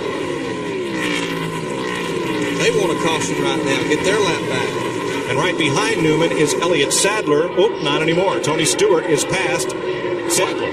Watch this down there in the middle of 1 and 2. I tell you, this took my breath away. I don't know if it bothered Tony or not. 30's down on the inside. He comes up. Whoa, baby. He was down in Tony's territory. Yeah. Yes. One's a coming and one's a going. Bumped into each other. Didn't bother him, though. He didn't check up. Man, Jimmy Johnson, he's down there way down. And we don't have out of bounds here at Las Vegas. This is one racetrack we don't have it. Just the green. The green's the only thing out of bounds here. 17th place at stake in the middle of this. Boys are slicing and dicing, Larry. They are all over the place. Watch this. This is what you call just using up every bit of the territory. Jimmy Johnson's down on the inside to get 4 wide. You can't do 4 wide. Oh, yes, you can. If I get down there, I can. Smoke's a flying down there. Dust a flying. And how about Kyle Petty right up there on the lead lap, top 20, chasing Jeff Gordon. And it's still heavy traffic. But he's pushing and shoving. Well, now what's happened to Junior? He slipped from second on the restart back now to 8th place. I just don't think he's that good. I think he, had a great stop and got him up there, but I just don't think his car's all that great right now. Guys, I got to give a call to this 44 car, Buckshot Jones. This is the run of this kid's life right here. I'm telling you that the Petty organization is coming to life. Look at Petty Enterprises. Last year, we wouldn't have 3 cars up here because normally they were going home when I was going home. And look at them. We got Buckshot Jones in 12th, Kyle Petty in 17th, John Andretti in 31st. But the car I'm impressed with is Buckshot Jones. Started back in 19th, not that happy with his car. That group made some adjustments this morning, and he is up there beating all over the back of Dale Earnhardt Jr. That 8 car. This is a battle for 9th. Well, Buckshot runs good on tracks like this. Think about his Busch days. He won New Hampshire was a place I can recall him running really well. Flat, slick, kind of hooked the bottom, got to gas it. And right with him, one of those Jeffs, also one of those Burtons. That would be Jeff Burton, who is right there. He is now 3rd among our no bull contenders. Tony Stewart is 2nd. Earnhardt Jr. is 9th, and Burton is 11th. Matt Kenseth, 22nd, and Bobby Hamilton, the only car out of the race. You know, I go back to the Petty organization one more time just quickly. You know, we talked about Robin Pemberton leaving Penske and coming over as general manager, but also we got a battle for the lead. Did you see what happened there, Larry? That 12 went down in there real hard. The thing bobbled, took off with him a little bit, and opened the door for Tony to go by on the inside. And just remember, this is 2 tires versus 4 tires. That's the difference right there. 2 tires on Ryan Newman. And it'll get worse. It'll start showing up more and more the longer they go. Well, the thing also, remember, Ryan Newman's car has been tight. It's been pushing. And normally when you put just right side tires on, if you don't adjust for it, it will make the car turn even worse. Yeah, it will. Look at Fox Tracks here. Just a little bit of difference in the speed right here. Tony Stewart leading the race. Ryan Newman in 2nd. Well, you see, when Tony's speeds are up in the 150s and Ryan's is down in the 140s in similar situation. They were the same coming off turn 2 at the end of the backstretch. Well, yeah, at the end of the backstretch. I tell you, that 12 car's got a lot of smoke under the hood. But where he seems to be the tightest, where the car's turning worse, is off of turn 4. See, Tony jumps into the 160s before Ryan ever gets out of the 150s. 187 miles, almost 190 miles an hour. Yeah, Newman was faster, but Tony Stewart had to contend with the lapped car right there, which I think hurt his speed down the front stretch.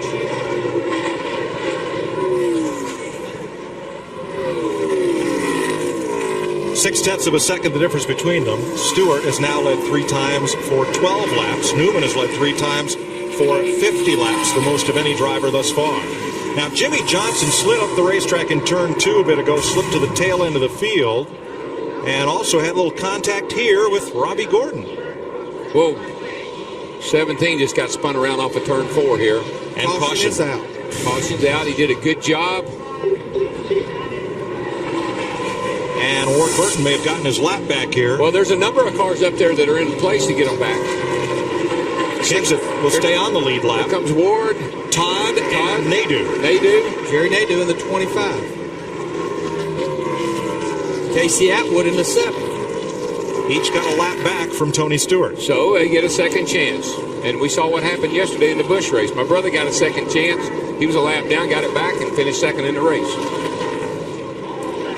Let's see what happened to last week's winner, Matt Kenseth. Well, he's down there. He's down there.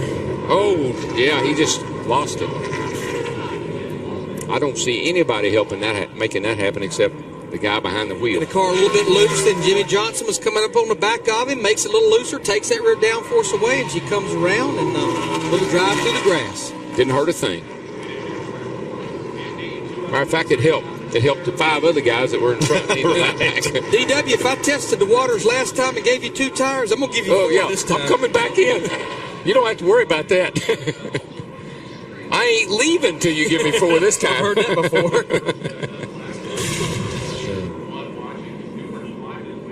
Like a little bit of trial and error there, a little faking. You're not coming, I'm going to stay out. And pit road is open. Some of the cars a little further back in the field decides to come pit road. Now from 8th on back, Buckshot Jones in that group. Well, Dale Earnhardt Jr. only took 2 tires. He comes to pit road. We'll recap these pit stops when we come back to Las Vegas Motor Speedway. You're watching NASCAR on Fox.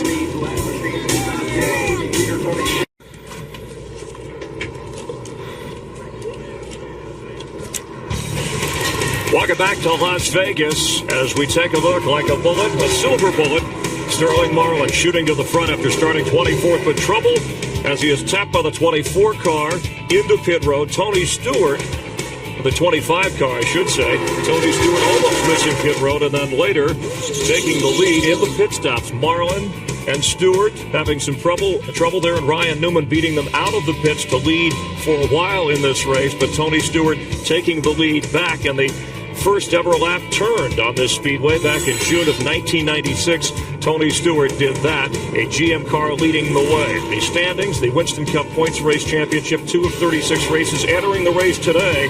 Sterling Marlin leading Ward Burton, Daytona 500 winner. And you see Jeff Gordon and Jeff Burton rounding it out. The Busch Series, which completed its 3rd race yesterday here. Jack Sprague leading the former champ Randy LaJoie and Jason Keller, who won the previous week, currently running 3rd. And the Craftsman Truck Series presented by Sears after just one of 23 races, and Robert Presley of Asheville, North Carolina, leading the way there. All right, Jeff Hammond from the Hollywood Hotel. We're in our 4th caution. We've had 12 lead changes here, 8 different leaders. Let's size up what we've seen so far and what you think we'll see the rest of the way. There's a bunch of those drivers out there right now that I think are very lucky. They're lucky they're here in Vegas because, you look at Sterling Marlin. He was speeding down pit road. NASCAR didn't get the call made. He got a break there. Tony Stewart almost misses pit road early on, doesn't go a lap down. Caution comes out, saves him a lap. A lot of things right now have been kind of like circumstantial and very lucky for a lot of drivers. But I'm telling you, some hot action right now between these guys at the front. Should be an exciting finish, a record crowd here at the Las Vegas Motor Speedway. Over 150,000, the most ever to witness a sporting event in the state of Nevada. Let's go back upstairs. You're getting ready to go green. That's Darrell Waltrip, Larry McReynolds, and Mike Joy. Tony Stewart, who has a million extra reasons to want to win this race, will lead Ryan Newman, Kurt Busch, Sterling Marlin, and Joe Nemechek up in the top 5. Boy, that's a great run for Joe Nemechek in that 26 car. Unsponsored. Travis Carter team, victim of the Kmart bankruptcy, looking for a sponsor to complete the season, and Nemechek, their black car, devoid of any logos on the quarter panels. He's in the top 5. That's Strickland in that 23 car down at the bottom of the racetrack trying to get his lap back. What do you think, Mike Joy? Darrell Waltrip, one more time. Let's crank it up. I love it.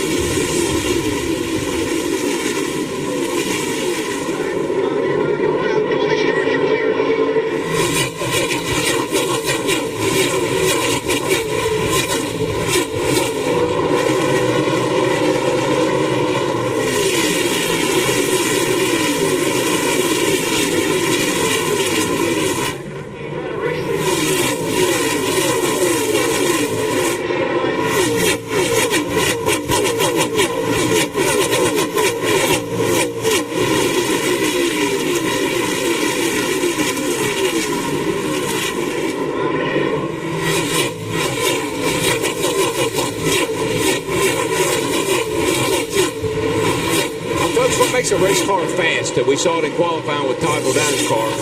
You get that nose, the nose of that car, the bottom of the nose sucked right down against the racetrack. Just kind of seal the car and the track together.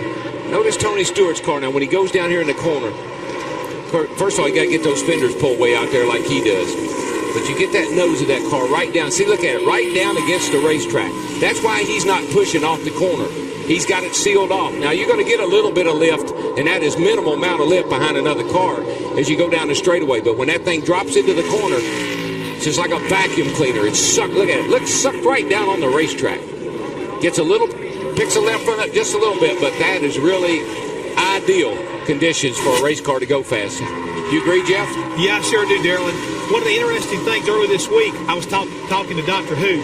That's Ronnie Crooks, the shock specialist on this car. And he told me this past weekend when they came to Las Vegas, they brought 25 sets of shocks to be ready to tune on that race car. That's 100 shocks to have ready so they could get that car tuned in so he can run on the bottom. We see right here that Sterling Marlin in 97 going at it, but it amazes me how well that car has stayed on the bottom of the racetrack all day long, keeping that car planted like they have, and a lot of that goes to that shock package they've got. Yeah, Jeff, you know, getting those front springs soft, letting that car travel down there, and then letting the shock absorbers, while it's down there in the middle of the corner, hold that car down. This racetrack is very smooth. It does just exactly what Darrell's talking about, keeps that front end sealed, keeps that car turning, and helps those straightaway speeds.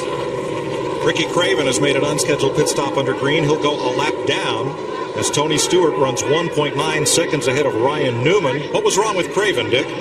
Flat left rear tire, and I mean really flat, Mike. Tough break for Craven, who came in here 6th in the standings. A lot of cars having a little bad luck. We had just talked about Buckshot Jones before that caution came out. Had worked his way into the top 10, came to pit road, took 4 tires, had a loose lug nut on the left front, had to come back in and restarted this green flag run in 25th position. You can't have the mistakes on pit road, whether it's the driver coming in or whether it's the pit crew. Hutch Strickland is he is driving the wheels off of that old Dodge here to stay in front of Tony Stewart and doing a pretty darn good job of it right now. Should the caution He's a lap down, but he's maintaining the lead.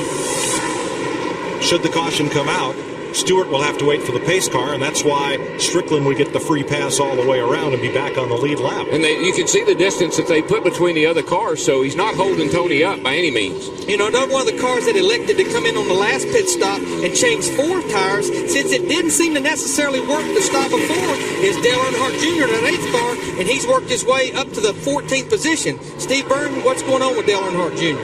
Well, Larry, that's an understatement. Dale Earnhardt Jr. said, thank goodness we only ran 15 laps on right side tires, that 2-tire change. He said, I could not make the car turn. Tony Eury said, yeah, well, we were in Vegas. We took a gamble. But Dale Earnhardt Jr. likes the way the car is driving now. Dick Berger. Update you on Jimmy Johnson's front carrier. Remember last week at Rockingham, he was struck by a car, injured, taken out in the back of an ambulance, broke both bones in his lower leg, also broke his ankle. Pins, plates, screws. Came home from the hospital on Wednesday. He's going to be out for quite a long while. Nice gesture. Mark Martin, who struck him on pit road, called to say he didn't mean to do it. Sorry. Hopes he feels very well soon. Jay Lupo carrying front tires for Jimmy Johnson today. Thanks, Dick. Ward Burton just made a move you can only make on fresh tires, right down on the bottom of the racetrack, 3 wide, and scooted on back and cleared that whole pack except for Bill Elliott. Well, certainly, Hutch Strickland is his teammate, and Hutch holding off Tony right now, and Ward's got fresh tires, and he looks like he's on the move as well. And he's back on the lead lap. DW is up to 19th. Boy, that does so much for a driver. When he loses a lap, got a car high down in 2, it's 14 car, but he's okay. When you lose a lap and you get it back, boy, it's such a breath of fresh air. You feel like Superman. Yeah. I can get them now. And we've talked about the petty cars and what a good day they're having. Kevin Harvick is not having a good day, and neither are his Richard Childress Racing teammates. Well, Kevin Harvick, you're right. That none of these race cars has run that well on the racetrack. Kevin Harvick and his teammate Jeff Green in the 30 car fell victim to making those green flag stops early. Robbie Gordon in the 31 looked like he was going to have a good run, but we've been noticing his left front fender has a big hole in it coming off the corner, coming toward us, toward the booth, and that just kills the front downforce. That car will not turn. Yeah, he's got Tony Stewart's car sucked down to the track. Robbie Gordon's car is being lifted up off the track. Ryan Newman, Sterling Marlin, second place. Newman is driving a great race, guys. He and Kurt Busch both. I mean, they're just doing a great job. They don't have a lot of experience, but they got a lot of talent. You know, I want to follow up on something Jeff Hammond mentioned earlier about the rule change that the Dodges have from a year ago and what that rule change was. Yeah, one thing, they have another year under their belt with this Dodge, which makes a big difference. But what NASCAR allowed the Dodge teams to do right about August of last year is pull the front valence, the bottom part of the front end, out an additional 1 inch to 1.5 inches, and that just helps that front downforce, makes that car really turn the further you can pull that part out. Yeah, right down in here, the very bottom of that nose has been kicked out 1.5 inches, I think it was, or was it 2.5? It went from a 1/2 inch to actually 1.5 inches. 1.5 inches, and that makes a huge difference in how much downforce. It's like putting a plow on the front of the car. Look at this battle right there. Now, you got to take care of that. You know, you don't want to get to bumping into people and knock that thing back in. You're going to lose your downforce. You're going to lose the front. Your front end won't stick if you beat that thing back up under there. The front fenders are very delicate pieces on these race cars. Yeah, and a lot of these guys, big difference. A lot of these guys don't seem to realize that. Ward Burton marched his way through that pack right there at 19th place. Tony Stewart with a 3-second lead now on Sterling Marlin.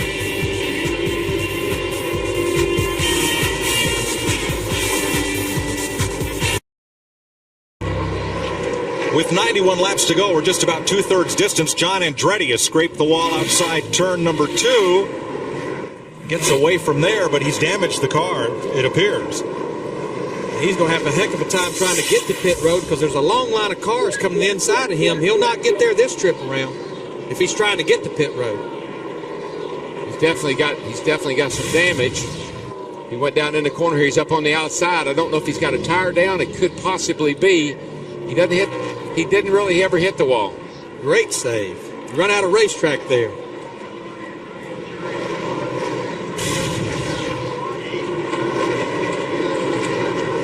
So Andretti continues around.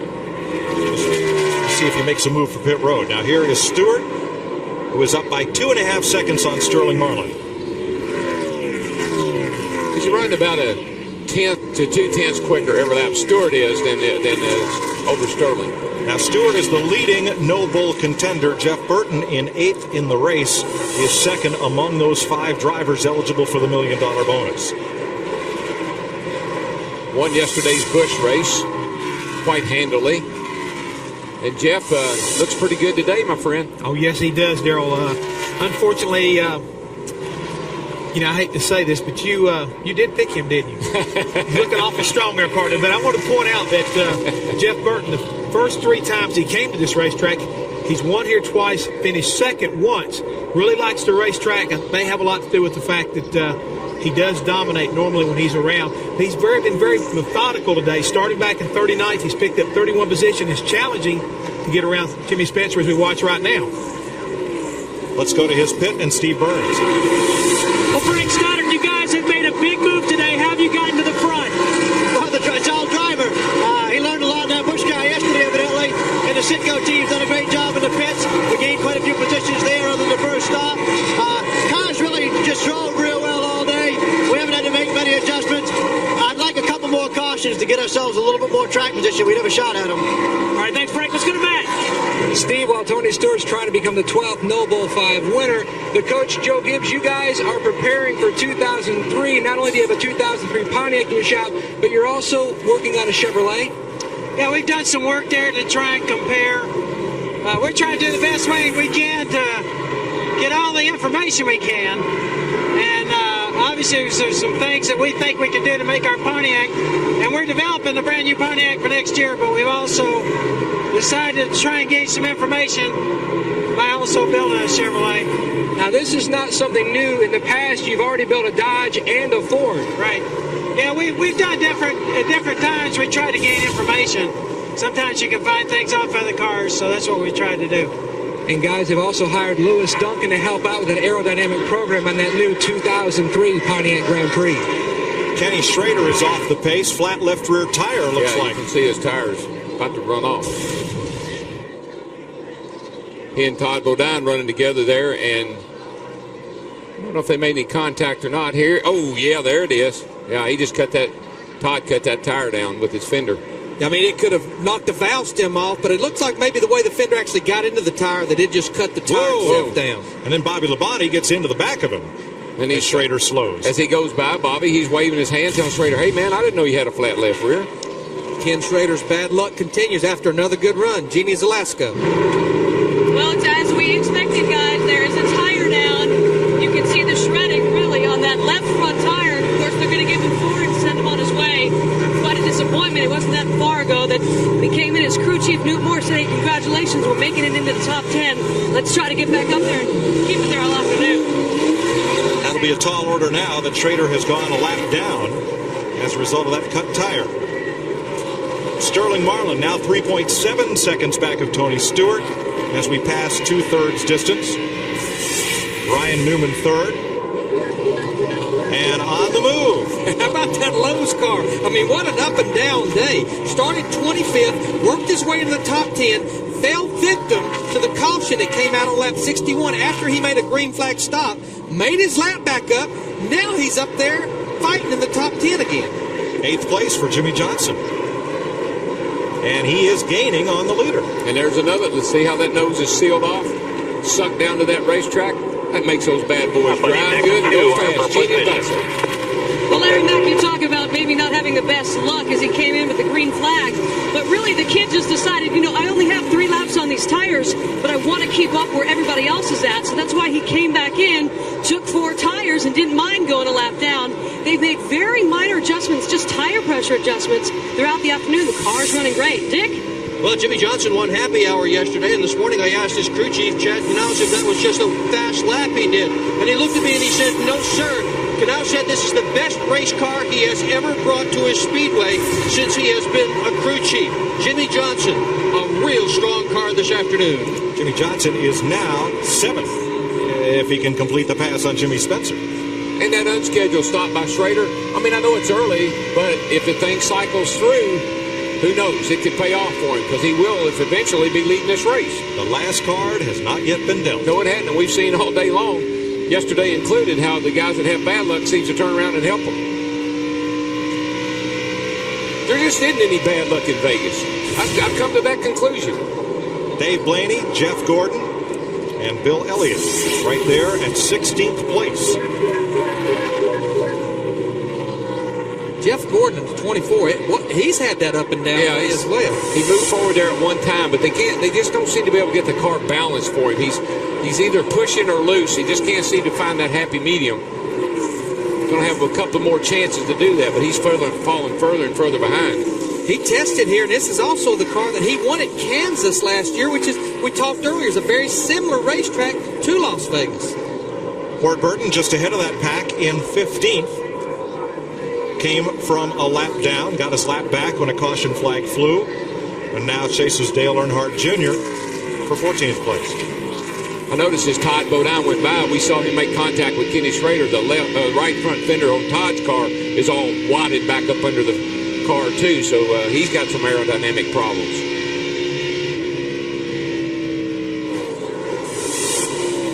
.77 laps to go. Tony Stewart has now led 3 times for 48 laps, and he leads by 3.8 seconds over Sterling Marlin.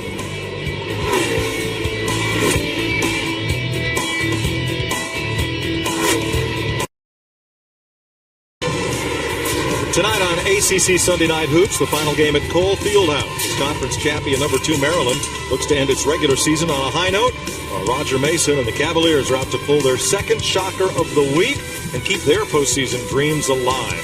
It's all tonight right here on Fox Sports Net, your exclusive home for ACC Sunday Night Basketball. Yep, next to racing, that's my next favorite sport, college basketball.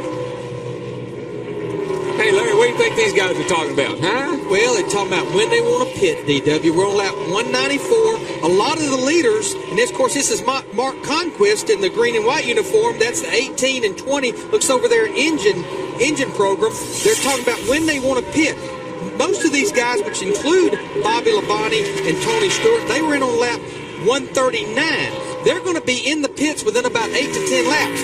But the real strategy, I love strategy, especially when I talk about it, not formulate it, is a lot of cars, which would include especially Jimmy Johnson in that 48, Jeremy Mayfield in that 19, they pitted on lap 155 so they can go another 10 laps. And we saw what happened earlier when that can happen. Matt Yoakum.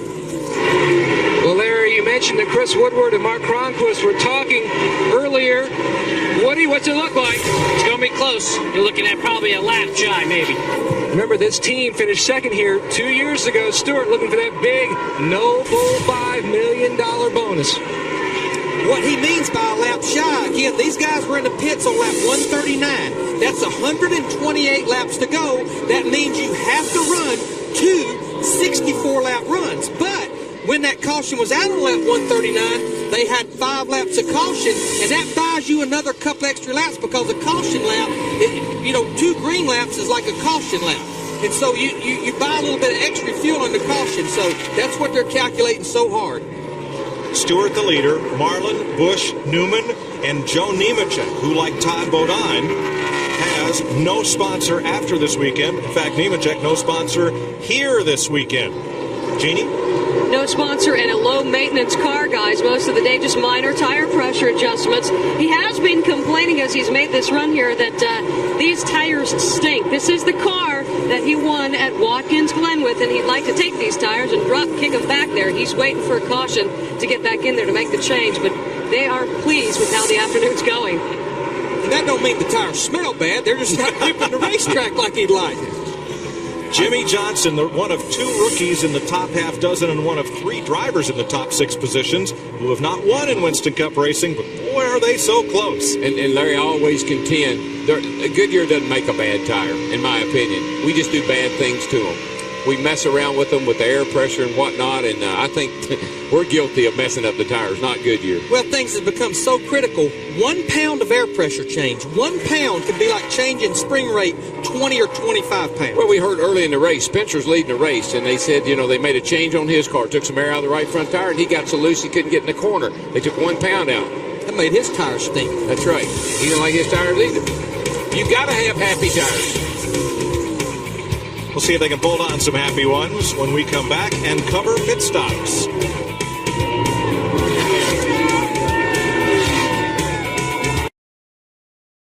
"64 laps to go." Larry, if you stop now, maybe you could make it all the way, and Stewart is going to do just that. He is stopping right now. It's going to be close. We heard him say he's going to be close, maybe a lap shy. He had slowed the car down, trying to conserve fuel. He comes to pit road with 63 laps to go. It's going to be close. Matt Yoakum. And Larry, this stop could be worth $1 million if this whole team pulls through. They kept telling Tony lap after lap, float it in, get out of the gas earlier. Zippy told him, you got to help me out of fuel. We're probably about half a lap shy, but you never know as Stewart hits his marks here for what could be his final stop. Jeff Gooch Patterson puts up the big first can, grabs the second as little Mikey Lingerfeld comes around to the left side on this 20 car. Shaggy throws the second can. Stewart has never won a Noble 5, and he's long gone, Steve Burns. Well, Matt, team manager Tony Glover was worried that Sterling may run out of gas, but luckily he made it in here. This is the big stop. Clay Robinson on the front tires, Nate Cannon on the back. The jack man is Greg Posey, Jerry Swipes on the gas. No chassis adjustments on that number 40 Dodge of Sterling Marlin, and he is away. Ricky Rudd and Jimmy Spencer stop. Jerry Nadeau, Michael Waltrip, Jeff Burton is in. Kurt Busch comes in. And let me tell you, a driver, they're doing the right thing. They're not waiting until 15, 20 laps to go and say, hey, we need another lap. You got to let that driver know way in advance so he can start thinking about that, because he can save you. A driver can get you a couple, 3 extra laps if he knows it in time. Kurt Busch pits as the leader. Dick Berggren. And Sean Parker went to each and every one of these crew members and yelled into his helmet exactly what he wanted him to do, especially with the fuel man, Doug Newell. He said, get it full, get it full. He told him twice, and he yelled loud enough I could hear him about 10 feet away. They want to make sure they can go all the way to end. This guy is still a contender. Good news for the 26 of Joe Nemechek as he gets those 4 tires. And Larry Mack, I'm never one to second guess you, but these tires do stink, as in smell. And they also were stinking it up on the track, so he's happy to get those. Almost stalled the car out, but they were able to take off. Ryan Newman, Rusty Wallace, Rick Mast, Mark Martin, Jeff Gordon making pit stops. Joe Nemechek in the 26 cost himself a little bit of time here as he was getting ready to leave the pits. DW, this is easy to happen. This can happen. You're sitting there, you're anxious, you want to get going. You think you got it in first gear, and guess what? You have it in reverse. These are regular 4-speed transmissions with a reverse. You have to have reverse, and it has to work. So he's sitting there juking around. He gets it in reverse and doesn't know it. And look who our leader is. Jimmy Johnson has taken the lead. And remember, he can run probably another 10 or 12 laps because he pitted about 10 or 12 laps off the other leaders a little bit later. Fuel is not a problem for him. And the other good news for him is he's going to end up with the best tires at the end of the we're run. We're going to pit 2 laps. Keep digging. Keep digging, baby. 2 laps. 2 more laps, keep digging. Mark Martin and Jeff Gordon complete pit stops and come back out. What Jimmy Johnson would love to see in those 2 laps is Tony Stewart in the 20 car comes up on him in a hurry with those 4 fresh tires. He'd love to see a caution in these 2 laps, but Tony wants to get by him because that will actually put Tony back on the lead lap. Yeah, Tony wouldn't mind get by him right here and see a caution himself because that would put a lot of cars between he and Jimmy Johnson. Oh, they take him 3 wide. Jimmy Johnson tried to use the one of Kenny Wallace as a pick, and Tony just drove under both of them. Hard to do with 60-something lap tires versus 4 fresh tires. Kenny Wallace did a good job. That's when you always tell the drivers when you get run up on like that, hold your line. Don't try to move. Don't go one way or the other. Hold your line. Everybody will find their way around you. Dave Blaney and Buckshot Jones making pit stops. Mayfield comes onto pit road as well, and Dale Jarrett. Now Joe Nemechek getting past as you see Jarrett's pit stop. Something's wrong with it. The 26 car heard him go by, and then it's got a cylinder down. Steve? Like him in the 88, Dale Jarrett got right side tires, only adjustment, air pressure in the right front tire for Dale Jarrett. Left side tires on, and he's away. Matt Kenseth making a stop under green as well. Critical stop for all these teams because they know it could be their last time on pit road. Now, Larry, if you're Jimmy Johnson and you don't have to come in for 10 laps, why bring him in now? I'm not going to run too far because I'm getting beat on these 4 fresh tires that everybody has. And I'd move myself into the top 10. If I don't have a good car, I'm going to stay out there and play the caution flag game. You got to stay even with these guys. And the only way you got to stay even is get the same tires they got. Bill Elliott is in, Bobby Labonte, and Todd Bodine on pit road, and here comes the leader. Well, just to give you an example, Jimmy Johnson's last lap was 34.14. Tony Stewart's out there running 33.50s, over a half a second a lap. Gini Zalasko. And Larry Mack, you are right. They think they have a great car, so why not come in and get the 4 tires? No adjustments are planned because this car has been running great. Of course, he's going to take some fuel as well. And ironically, as we just saw Jimmy Johnson go 3 wide about a lap or 2 back, he was just told, look, keep the fenders clean. We do have a great car, and this is our race. Got a problem on the right front there. Had to put that lug nut back on. Again, costly time on pit road. John Andretti in the pits, so is Stacy Compton, and Joe Nemechek is back up to speed. Might have been an ignition box, we're told, and Nemechek switches over to the redundant backup system, and he is back up to speed. So Dale Earnhardt Jr. becomes the leader. It's the first time he has led today. And he, along with Jimmy Johnson, was one of those cars that pitted on lap 155. He's playing the caution flag game. Darrell, he don't have as good a car as Jimmy Johnson. Nope. Stay out there and let's see if we can get us a caution flag. Everybody has a different strategy. If you're good, you got to do one thing. If you're not, you got to think another way. You race your race when you don't have a good race car. That's right. You try to figure out how am I going to capitalize. Here he comes into the pits. Kevin Harvick is in. Casey Atwood is also pitted. Look at the front mainland.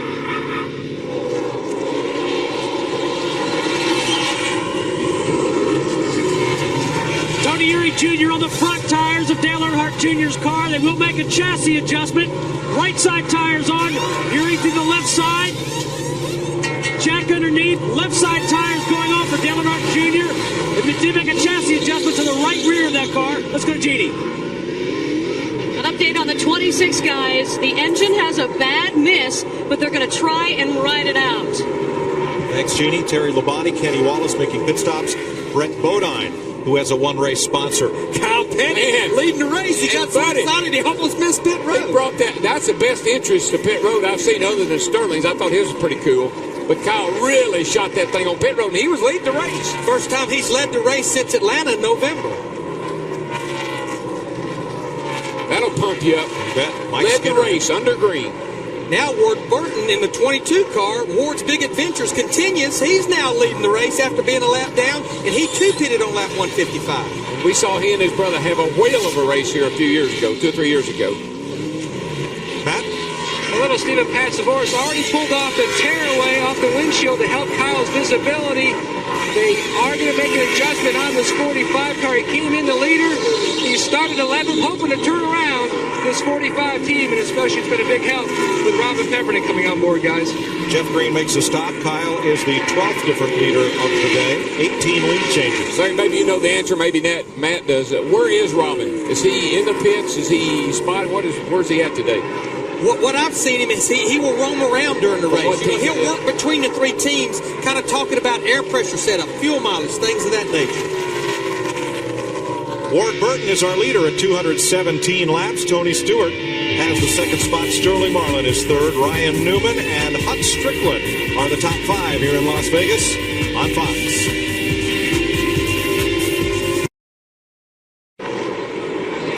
Tony Stewart leading the race and leading our Koch family of drivers in this event. Jeff Burton also in the top 10. Ricky Rudd, Dale Jarrett, Bill Elliott among those in the top 20. Kyle Petty after his stop, 25th among the Koch family of drivers in today's race. Tony Stewart, 0.8 of a second up on Sterling Marlin. Now that we have cycled through pit stops, Johnny Benson ran out of gas and did make a stop. And Johnny ran out of gas after going 62 laps on fuels. I've been sitting here, I've been wearing this pin out. You'll run out of gas if you go that far. Well, the thing about it, what the 20 car, Greg Cipadelli and that group, they're figuring out, okay, what does our mileage look like? That's the sad part about it. You don't know what your mileage actually is from each stop till you leave the pits and you're already fueled and you've committed to make this run. But just listen to these mileage numbers. He pitted on lap 204. It's 267 lap race, which is 63 to go. These cars hold 22 gallons of fuel. To make it, and this is not the kind of mileage you want with your passenger car, he has to get 4.3 miles to the gallon on this last run. So Benson is either getting really bad gas mileage because 62 laps is not outside the window, or that car is not picking up all the fuel that's in the tank. Well, that's the thing, Larry. When you say that, 22 gallons, okay, let's be honest here. All those cars hold more than 22 gallons at the end of the day. Probably got another little bit of gas in there, maybe another gallon, actually. Well, by the time, you've put fuel in it, put fuel in it, maybe did a little something to stretch it, but after you got to the racetrack, you might hold 22.5 gallons. But now, a car that is pushing, and Johnny Benson's car has not been handling that good, it will use more fuel. Why? Because you're turning the steering wheel, you're binding the car, you're working the throttle, trying to make the car turn, and the more you work that throttle, the more fuel it uses. Tony Stewart's probably getting pretty good fuel mileage the way his car's handling. And the way he's driving. I like the way he's driving. Right around the bottom. He's not taking a long way home. Good day for the young guns. There is Kurt Busch, who is from Las Vegas, in 4th. Ryan Newman, 3rd. Jimmy Johnson, another rookie, 7th. Look who slipped into the picture here in the last little bit. Mark Martin. About 5th. Jimmy Johnson slices through the middle of Schrader and Jimmy Spencer. It's a battle for 6 right here. Casey Atwood in the 7. He's a lap down. Jimmy Spencer in the 41. Jimmy Johnson in 48. Battling for position. Ricky Craven just made a pit stop, but that was a scheduled stop. He was off cycle due to an unscheduled stop earlier for a flat tire. Jimmy Johnson makes the pass on Spencer. Move him up to 6th on the leaderboard behind Tony Stewart. Sterling Marlin, Ryan Newman, Kurt Busch, and Mark Martin. While we were away, Shauna Robinson made a pit stop, comes back out and gets up and into the second turn wall this time. The caution has come out. Well, Larry, all my strategy. You know what, though, buddy? If I was down there, I would not be very happy. But since I'm up here, I'm pretty happy about this. But we're going to see a real shootout to the finish now. Johnny Benson could not beat Tony Stewart back to the line and get a lap back. And watch this. Now, see, he's angry. He's upset with Tony. He run up there and say, hey, man, I'm a Pontiac driver. What's the deal? But, Darrell, you and I think alike. You don't give nobody a lap back. If I was the crew chief and my driver slowed down, let a bunch of guys get back on the lead lap, he and I'd be in the truck when the race was over with. That's not racing. You worked hard to put those people in the position they're in. You can't just give all that back to them at one time. I'm sure pit road will be busy. They got about 25 laps on these tires. Get those 4 tires for that shootout to the end. And fuel mileage, no longer a factor. No, now it's kind of like in the other kind of race. We're going to turn the gauge wide open, give you all the fuel you want. Turn the boost up. Turn the boost up and let her rip. Lead lap cars allowed to pit this time. Steve? The call for Sterling Marlin is no adjustments to that 40 car. 4 tires, put gas in it and go. There will be no adjustments to this 40 car. They have a different gas man. I mentioned Jerry Schweitz. It's actually Bob Hannigan this week and a new jack man, Greg Posse. Let's go to Matt. And the leader, Tony Stewart, comes in for his stop. They recalculated the mileage. They were going to run out of gas on the pull-down lap. 4 tires. They did make an air pressure adjustment, a half a pound back in. As the 97 leaves its stall, they put half a pound back in the left rear to help smoke in the center of the corner. Ryan Newman gets away. Jeff Gordon, Jimmy Spencer out of his pit. It's a land rush down there at the end of the pit lane.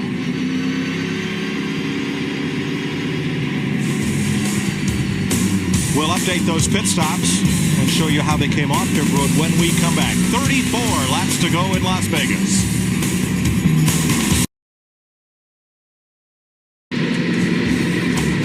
Welcome back to Las Vegas. Our Dodge Summaries, 13 leaders, ties the record for this race set 1 year ago. 20 lead changes, 20 cars on the lead lap. 20 is your lucky number. We've just had 5 caution for what's going to be 20 laps. And we got 1 lap to go till we go back to green. Let's clean them bad boys up. Let's get ready for a shootout. Those folks that are paired with the 5 No Bull drivers, their hearts are rushing because one of them could win $1 million if their driver does. Well, pit stop efficiency, Tony Stewart lost 5 spots on pit road this time. But we're pretty sure, we know, 7.4 seconds for Rusty Wallace. What he did, he took 2 tires. Roll the dice. If you follow the leaders, that's what you'll do. You follow the leaders all the time. But Darrell at the same said, that's a lot of laps on those tires. Those left side tires, about 20-something laps. You're going to be hearing an earful of ODW if you give me 2 tires with 20-some laps to go, and you want me to try to win the race. Well, we're set for what could be the final restart, and we have 2 new cats up front, Jeremy Mayfield and Rusty Wallace. Dick? Well, Kurt Busch lost 4 spots on that pit stop, Mike, but he took 4 tires, and they say that there was nothing wrong. I saw nothing wrong with this pit stop. They say the difference was other people in front of him took just 2. So Kurt Busch will restart in 8th place. All I can tell you, folks, is you don't need your seat no more. You might as well stand up because it's getting ready to get real exciting. Pull on those belts one more time. Run over and put that seatbelt around that TV because we're about ready to knock it off the shelf. Mayfield, Wallace, Marlin, Elliott, Mark Martin, the first 5. Tony Stewart, Ryan Newman, Kurt Busch, Jeff Gordon, and Jimmy Spencer. Here we go. 32 laps. This will be like a Winston shootout here. We got people racing for $1 million. Johnny Benson in the 10 car trying to get his lap back right there. Didn't get it back a while ago. I don't think the keys got up against the wall. 77, I believe. Blaney, he lost it there and got it loosened. Kept going. We stayed green. I think they'll probably stay green. It's not the 20-something laps you have on the tires, Darrell. It's those 31 we have to run in these conditions. It's going to take a toll. Yes, sir. Got to get through this traffic, and that's always a problem. Sometimes your car doesn't handle real good in traffic based on how it handled when it was out front. So a lot of things are going to happen here in a short period of time. The 2 cars leading the race last year were the first 2 drivers out of the race. And right now, Jeremy Mayfield saying, hey, man, give me a break. Give me the line. Let me go down in that corner. Here's Jarrett in 13th. Oh, gets a little 3 wide busy there. 3 wide's okay when you can give a guy a break, but you can't give a guy anything right now. You got to take. Finally, Benson clears Mayfield. Kurt Busch, 97, looks like he has a problem right here. Slowed down a bunch. And Schrader. Schrader's just caught in the middle. He's just backpedaling. He says, man, let me out of here. Oh, Busch is off the pace. Meanwhile, up front, Johnny Benson just refusing to give up. I want my lap back, Jeremy Mayfield. And boy, Jeremy has got to be just about ready to jump out of the seat. Now he's all right. This is when the crew chief for Jeremy Mayfield runs the crew chief for Johnny Benson saying, if you'll leave me alone, I'll give you your lap back. Oh, yeah. To the confidence. We can work a deal. Yeah. 2 wide back here. Meanwhile, Rusty Wallace tries to chase down the leader. He is 0.6 of a second. I tell you, Tony Stewart is backpedaling, guys. The guy that's going forward is Sterling Marlin. Tony Stewart's backpedaling. Still at the bottom of the racetrack right there beside. Well, the problem with that, Larry, everybody can run the bottom right now. So he can't get down there and make those passes because that's where everybody is. Because of the 4 fresh tires. 4 tires are getting them run where they want to. Dick, what's wrong with Kurt Busch? Well, it's most likely an engine problem. Sean Parker has just hooked up the unit that puts water into the radiator, but we really have not heard much from Kurt Busch, at least that I can put on the air right now. The hometown hero back to 12th. You're not going to come in and put water in that thing now. You're going to run it until she just bowls over because it's too late for that. Well, you're third in the point standings, Darrell. You can't come down pit road now, though. Okay. Let her blow up. Got to nurse it. That's right. Have to nurse it. You don't even look at the gauges now. I don't even know how you knew it was hot.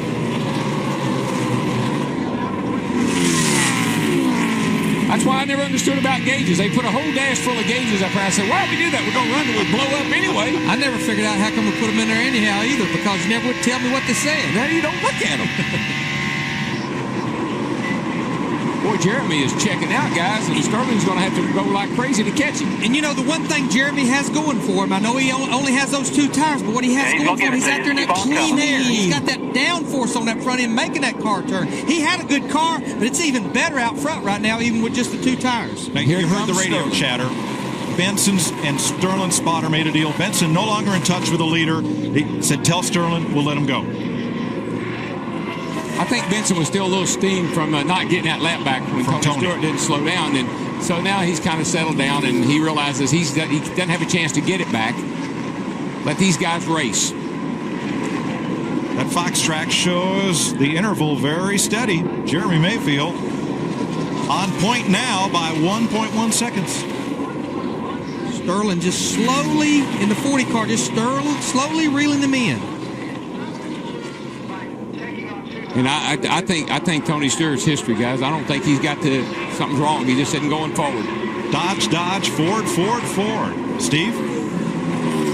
Larry, you talked about the patience that Sterling Marlin is using. He knows that the 19 only took 2 tires. He also knows that Rusty Wallace took 2 tires. He was very confident before the restart. He told his crew, I'm better than any of those guys. I'm going to take my time, but I'm going to get them. Well, there's a guy in 3rd place, too, that is lurking right there. Mark Martin. I wouldn't count him out. He's just now getting around Benson. He's coming up on the back straightaway, and he's coming forward. 2.2 seconds off the lead. You see in the upper right. How much is he's behind him right there? And he was held up a little bit by the 10 car. Now that he's clear of him, wouldn't count that young man out either. Jeannie? Guys, Mark Martin clogging up his radio, asking repeatedly of his crew chief, Ben Leslie, how many more laps do we have to go? I guess you can be that comfortable in Las Vegas when you have the kind of track record here he does. Of course, winning the inaugural race, he averages a 5th place finish here. This is just a Sunday drive for him. He's moving up track position. Well, this track is not real tiring, and it's real smooth, and so you can actually talk on your radio, and it's very audible, unlike some of the rougher racetracks we run on. Jeremy Mayfield finished in the top 5 here the first year Winston Cup came to Las Vegas. Looking for the win today.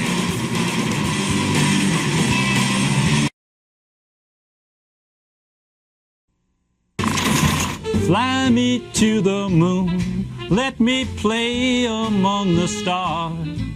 Let me see what spring is like on Jupiter and Mars.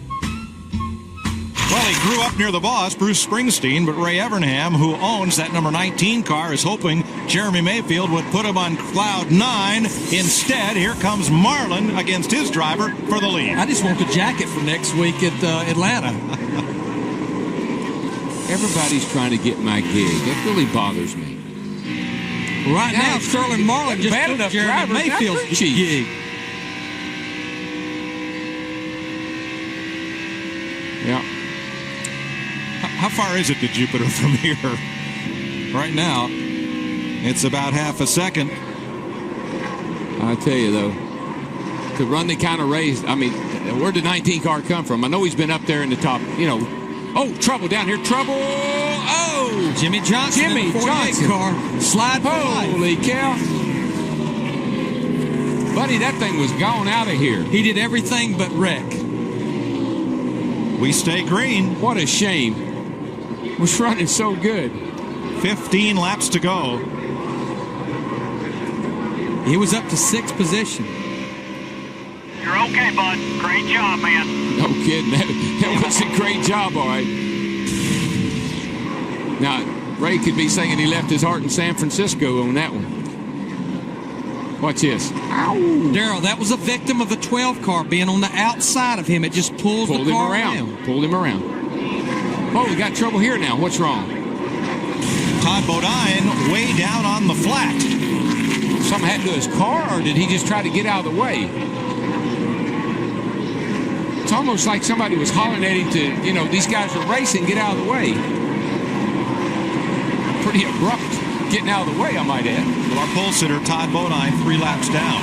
Maybe, as you say, Darrell, just trying to stay out of the way. I think he was then. Of them coming 3 wide against him. Now, Tony Stewart has been backing up a bit. He's right now holding 6th place. Matt? Oh, trouble dog. Kyle Petty goes around. He and Jerry Nadeau. He hadn't hit anything yet. Out. The caution is out. Look at this. Kyle has not hit anything yet. And keeps on going. Trust me, nobody at the front of this field, not Sterling Marlin, not Jeremy Mayfield, not Mark Martin, wanted to see this caution. No one has a chance to get a lap back as Marlin was almost on top of the caution flag as it waved. What is Jimmy Johnson did a great job. Watch this. I think Kyle gets he gets a little nerve here. I'm not sure. I think he got a pretty good size. Well, he actually got loose right there coming off turn 4. Well, what happened? He got loose. Probably had to get up out of the throttle, and I'd have to say that I said Jerry Nadeau. Actually, what we saw from the in-car camera on Robbie Gordon was Nadeau getting into Gordon. Yeah. As Gordon got into Kyle. Kyle comes off. He starts to get a little bit loose. He's got to lift up out of the throttle a little bit. Listen.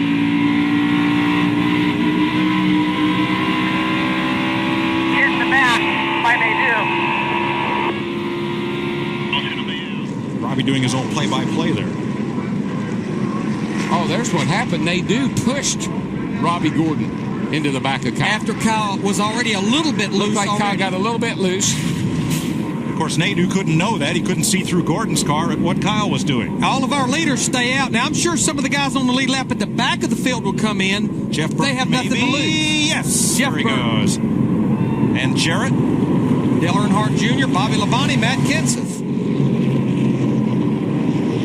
Nadeau, Bobby Labonte, Earnhardt Jr., Kurt Busch, all coming onto pit road along with Joe Nemechek and Dave Blaney. We'll recap those stops when we come back.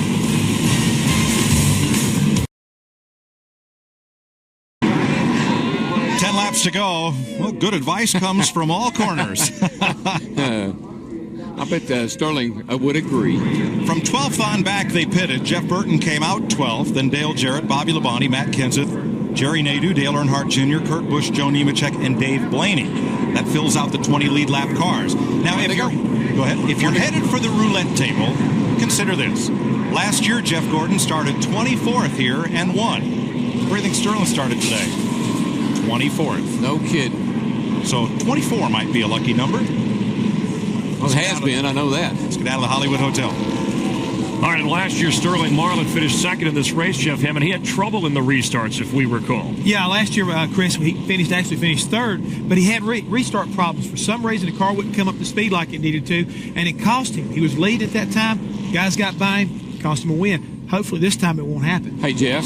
Yeah. One thing you got to watch here now, they got hot tires. Right. Rode around here 2 or 3 laps. You spin those rear tires, and I see he's cleaning them up. Yep. Our crew chief right now, everybody's on the radio telling me, all right, get those things cleared, get it cleared out, and clean those tires off. Whatever you do, clean the tires off. They're probably overemphasizing that, and then they're going to say, don't miss a shift. And, of course, another caution flag, another dramatic finish. Dramatic finish. Hang on. Who knows what's next? Fewer than 10 to go. Let's go upstairs to Mike Joy.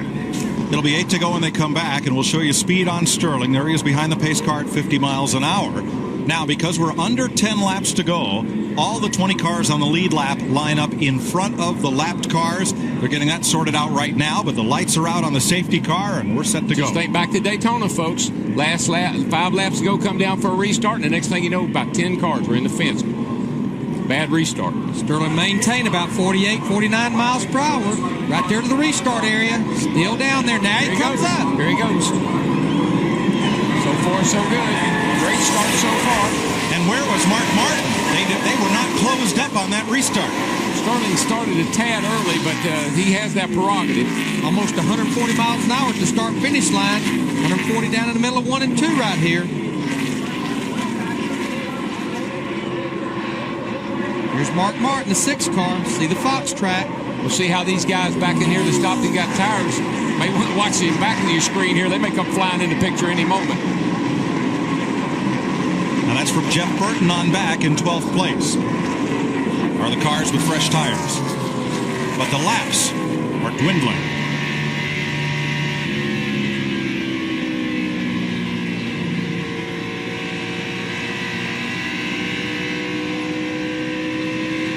No lap cars will be a factor since we only have about 7 laps to go. Clear sailing right now for Sterling Marlin. Has about a half a second lead on Jeremy Mayfield. And Larry, you have to think back to the call that NASCAR made. They called a penalty on Marlin for being too fast down pit road after he got sideways entering the pit. But because they were unable to enforce the penalty at the time during the stop, they waved it off, no call. And that's when it's supposed to be enforced, is when you're sitting in your pit box and the pit stop is complete, the crew members have stopped their work, that's when they impose the 15-second penalty. So it was a good call, we all agree, but it may provoke some controversy post-race. Basically, I look at this getting spun out and losing all that time as almost a self-inflicted penalty. Speeds at the line. And if you're a Sterling Marlin fan, you say, well, they owe us one. You know, last couple of weeks, maybe they feel like they owe. Fans will think they owe him one. Actually, the fastest speed was Jeff Burton in the 99 car. That's those fresh tires. Problem is, he's over 4 seconds behind Sterling Marlin. He's only gained 1 spot, and Jeff Gordon may be off the pace, the Winston Cup champ.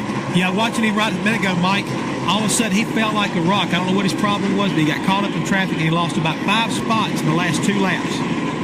Dale Jarrett's the one that's really on the move with 4 tires. Jarrett's up to 10th. He and Burton started way back there, but they've shot around Rusty Wallace.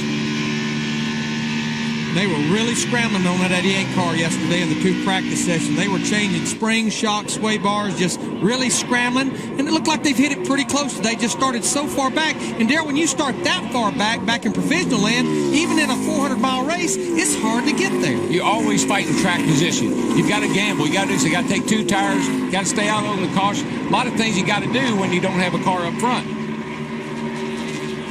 3 laps to go. Sterling Marlin.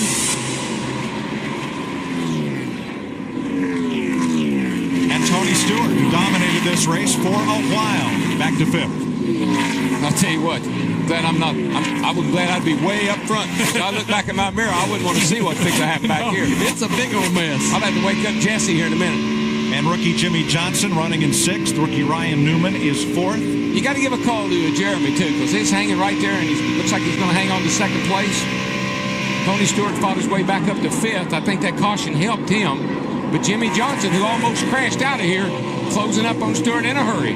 It's a battle for 7th right here. Remember, Dale Jarrett has those 4 fresh tires. Bill Elliott stayed out. Makes a big difference. It's deep into a run. That's the other great thing about watching Winston Cup racing. They fight just as hard for 7th, Darryl, as they do for the lead. It's all about points. Take away points, everything's different. But it's all about that 5, 6, 7, 8, whatever points.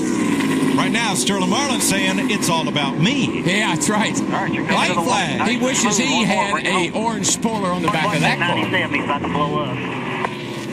Talking about Kurt Busch, who is way off the pace, but will finish this race after having a great day.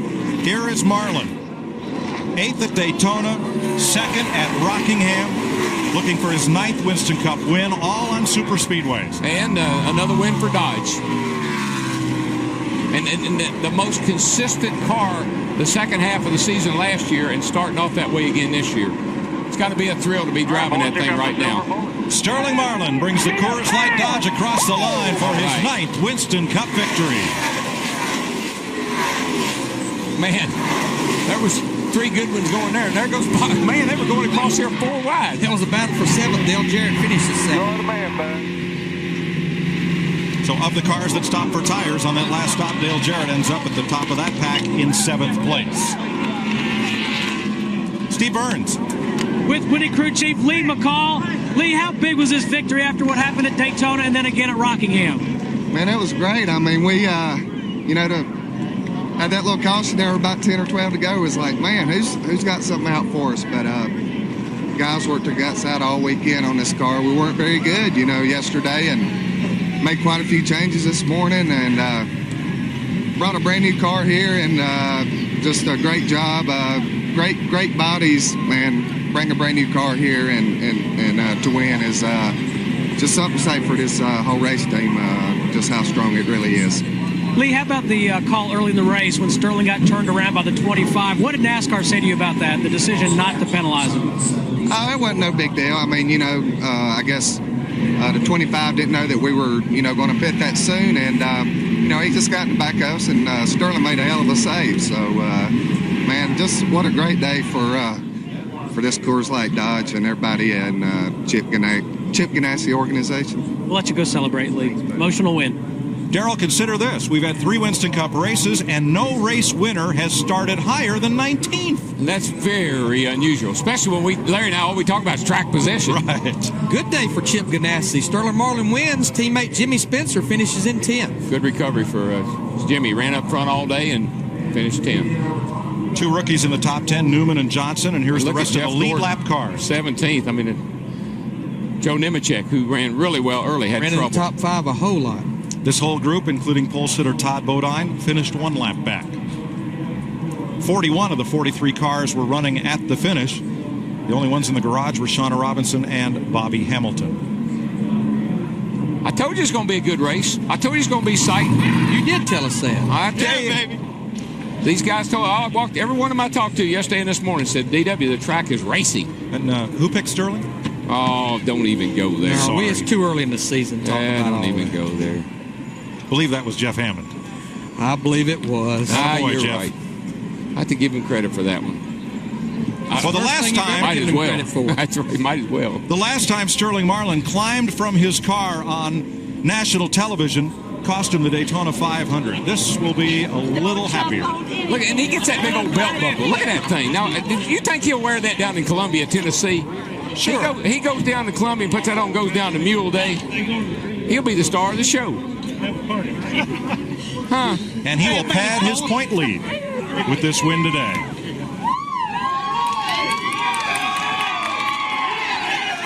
If you look at all the drivers that are out there racing right now, Sterling has a lot of experience, and he could win this championship this year with that team. Matt Yoakum's with him. A hug from team manager Tony Glover, 24th to 1st. And a hug from Wife Paula. That's his wife. A 24th to 1st, and at one point there, it looked like the day might not end the way you wanted it to. Yeah, another caution. That's all. No, not again. But, all the guys on the Coors Light Dodge team doing a great job. We wasn't real good yesterday evening, and, the guys were coming this morning, talked it over, changed some things on it, and I couldn't believe the way it drove. But pretty flawless, and it was good on long runs, and just like to thank Coors Light and Target, all the guys, shop here, they've done a great job. Does it help make up for the past 2 weeks? Yeah, I mean, Daytona was a heartbreaker. It was a heartbreaker for us. But Rockingham, Matt had the best car, and we could be 3-0, but we could be 0-3, so glad to be here. Sterling Marlin picks up the win, his 9th career, first here at Las Vegas. Mike? 9 wins, all on super speedways for Sterling, as we welcome you to our Dodge post-race show. Full house in Las Vegas, and boy, they got to see a great finish here. So let's go down to Steve Burns. With Mark Martin, and boy, you look excited, Mark. That was a great day. Well, it's been a long time since I could see the front at the end, and I told Ben, that I wanted to at least be able to see the front, and he did that for me today, and he and Bruce Hayes and all this Viagra team, I think we can certainly be better, and I told him after the race, I says, we can win from here, because I don't believe we're quite as good as we can get. I think this team will get better after we work, together for a while. We've got cars to build. This is a car from last year that they brought with them and ran well. So I'm proud of this team. Great run, Mark. Let's go to Dick Berggren. With Jeremy Mayfield, who finished second, you were digging at the end. What would it have taken to get that one more spot? Well, that's what we needed all day. We got behind a little bit early in the race, and I'm just proud of this whole Dodge Dealers team. I mean, it's just been awesome. I mean, today we went to the back, just because we were a little loose to start with, and gambled a little bit, never could get that track position back, but knew we had a fast car. We were probably fast as anybody or faster on the long runs, and just not enough laps left. Nice job. Thank you. To Ginny Zalasko. Well, the status may say rookie, but Ryan Newman certainly ran like a veteran today. And obviously, having the media around you, you're getting used to this. You start today's race. You have the outside pole, but concerns about your engine. Why'd you run so well? Where'd this confidence come from? Just, we ran really well at Kansas last year, and this track's really similar to Kansas, and took a lot of our notes from there and applied them here, and we qualified really well, which was a big improvement from last year, and we raced really well, which we didn't know until today. So just great to be able to finish in the top 5 with the Altel car. Gives us a shot at the No Bowl 5 at the Coke 600 in May, and, just another good run for us. Hopefully we can keep it up. And you were Larry Mack's pick. He was your lucky charm. Congratulations. Thank you. I want to say hi to Steve Marker. He's over in the hospital bed here, and Mr. Moody, I'm supposed to say happy birthday to him, I believe. All right, thank you very much. Ryan Newman with a degree from Purdue in vehicle structural engineering. I don't know if that's a BS or a BA degree, but certainly a good jump in points all the way to second. Sterling Marlin, after 3 races, extending his points lead to 75 as you get a look at the guy in the 40-something crowd, our Hollywood Hotel with Jeff Hammond, located right near the winner's circle. It's a good place to be. All right, so Sterling, he tried, the red flag. He tried the yellow flag. He wins with the green flag. Did that late enforcement or lack thereof of the penalty and the pit stop really affect him or the outcome of this race? No, Chris, I don't think it did. And my honest opinion is that was the right call because it wasn't fair to penalize him for their mistake. It's kind of like a double penalty situation. And in racing, once you start, it's hard to call a timeout. We don't do that. So, great call, I think, by NASCAR, and I hope all the competitors understand that this is the right thing today. All right, Tony Stewart in the hunt. Briefly, what happened to him? He led 76 laps before falling out on lap 233. I really can't answer that question right there. I really thought that Tony was going to be the guy that was going to wind up racing Sterling for the win, but undoubtedly, a bad set of tires, or a set of tires, I should say, that didn't quite match up to the racetrack here at the end. Dodge drivers have won 3 of the last 6 races, and another full weekend of racing across the Fox networks beginning Friday on Fox Sports Net, where the Winston Cup qualifying. Live from Atlanta then Saturday on FX, Winston Cup practice. And then on Sunday, start your race day with NASCAR this morning on Fox Sports Net, followed on Fox by the Winston Cup Racing, presented by Home Depot. Remember, Kevin Harvick won in a dramatic finish there last year. Then get the full wrap-up of all the day's activity with NASCAR Victory Lane All Access with Jimmy Spencer, one of the Chip Ganassi cars who finished in the top 10 today. UPS delivers a chance to win 4 tickets to next year's Daytona 500. Log on to foxsports.com to enter. In the land of glitz and glamour, as you see the mountain range in the background, a terrific show put on here. 13 leaders tying a record, 21 lead changes, 6 different cautions. And for Shauna Robinson and Bobby Hamilton eliminated from this race. But it was more about wear and tear amidst all the excitement as they were ready to roll in Las Vegas in the UAW-Daimler Chrysler Classic. A record crowd, nearly 150,000 people watching drivers battle 400 miles. But in the end, it was Dodge's day as Sterling Marlin takes the checkered flag in Las Vegas. Sterling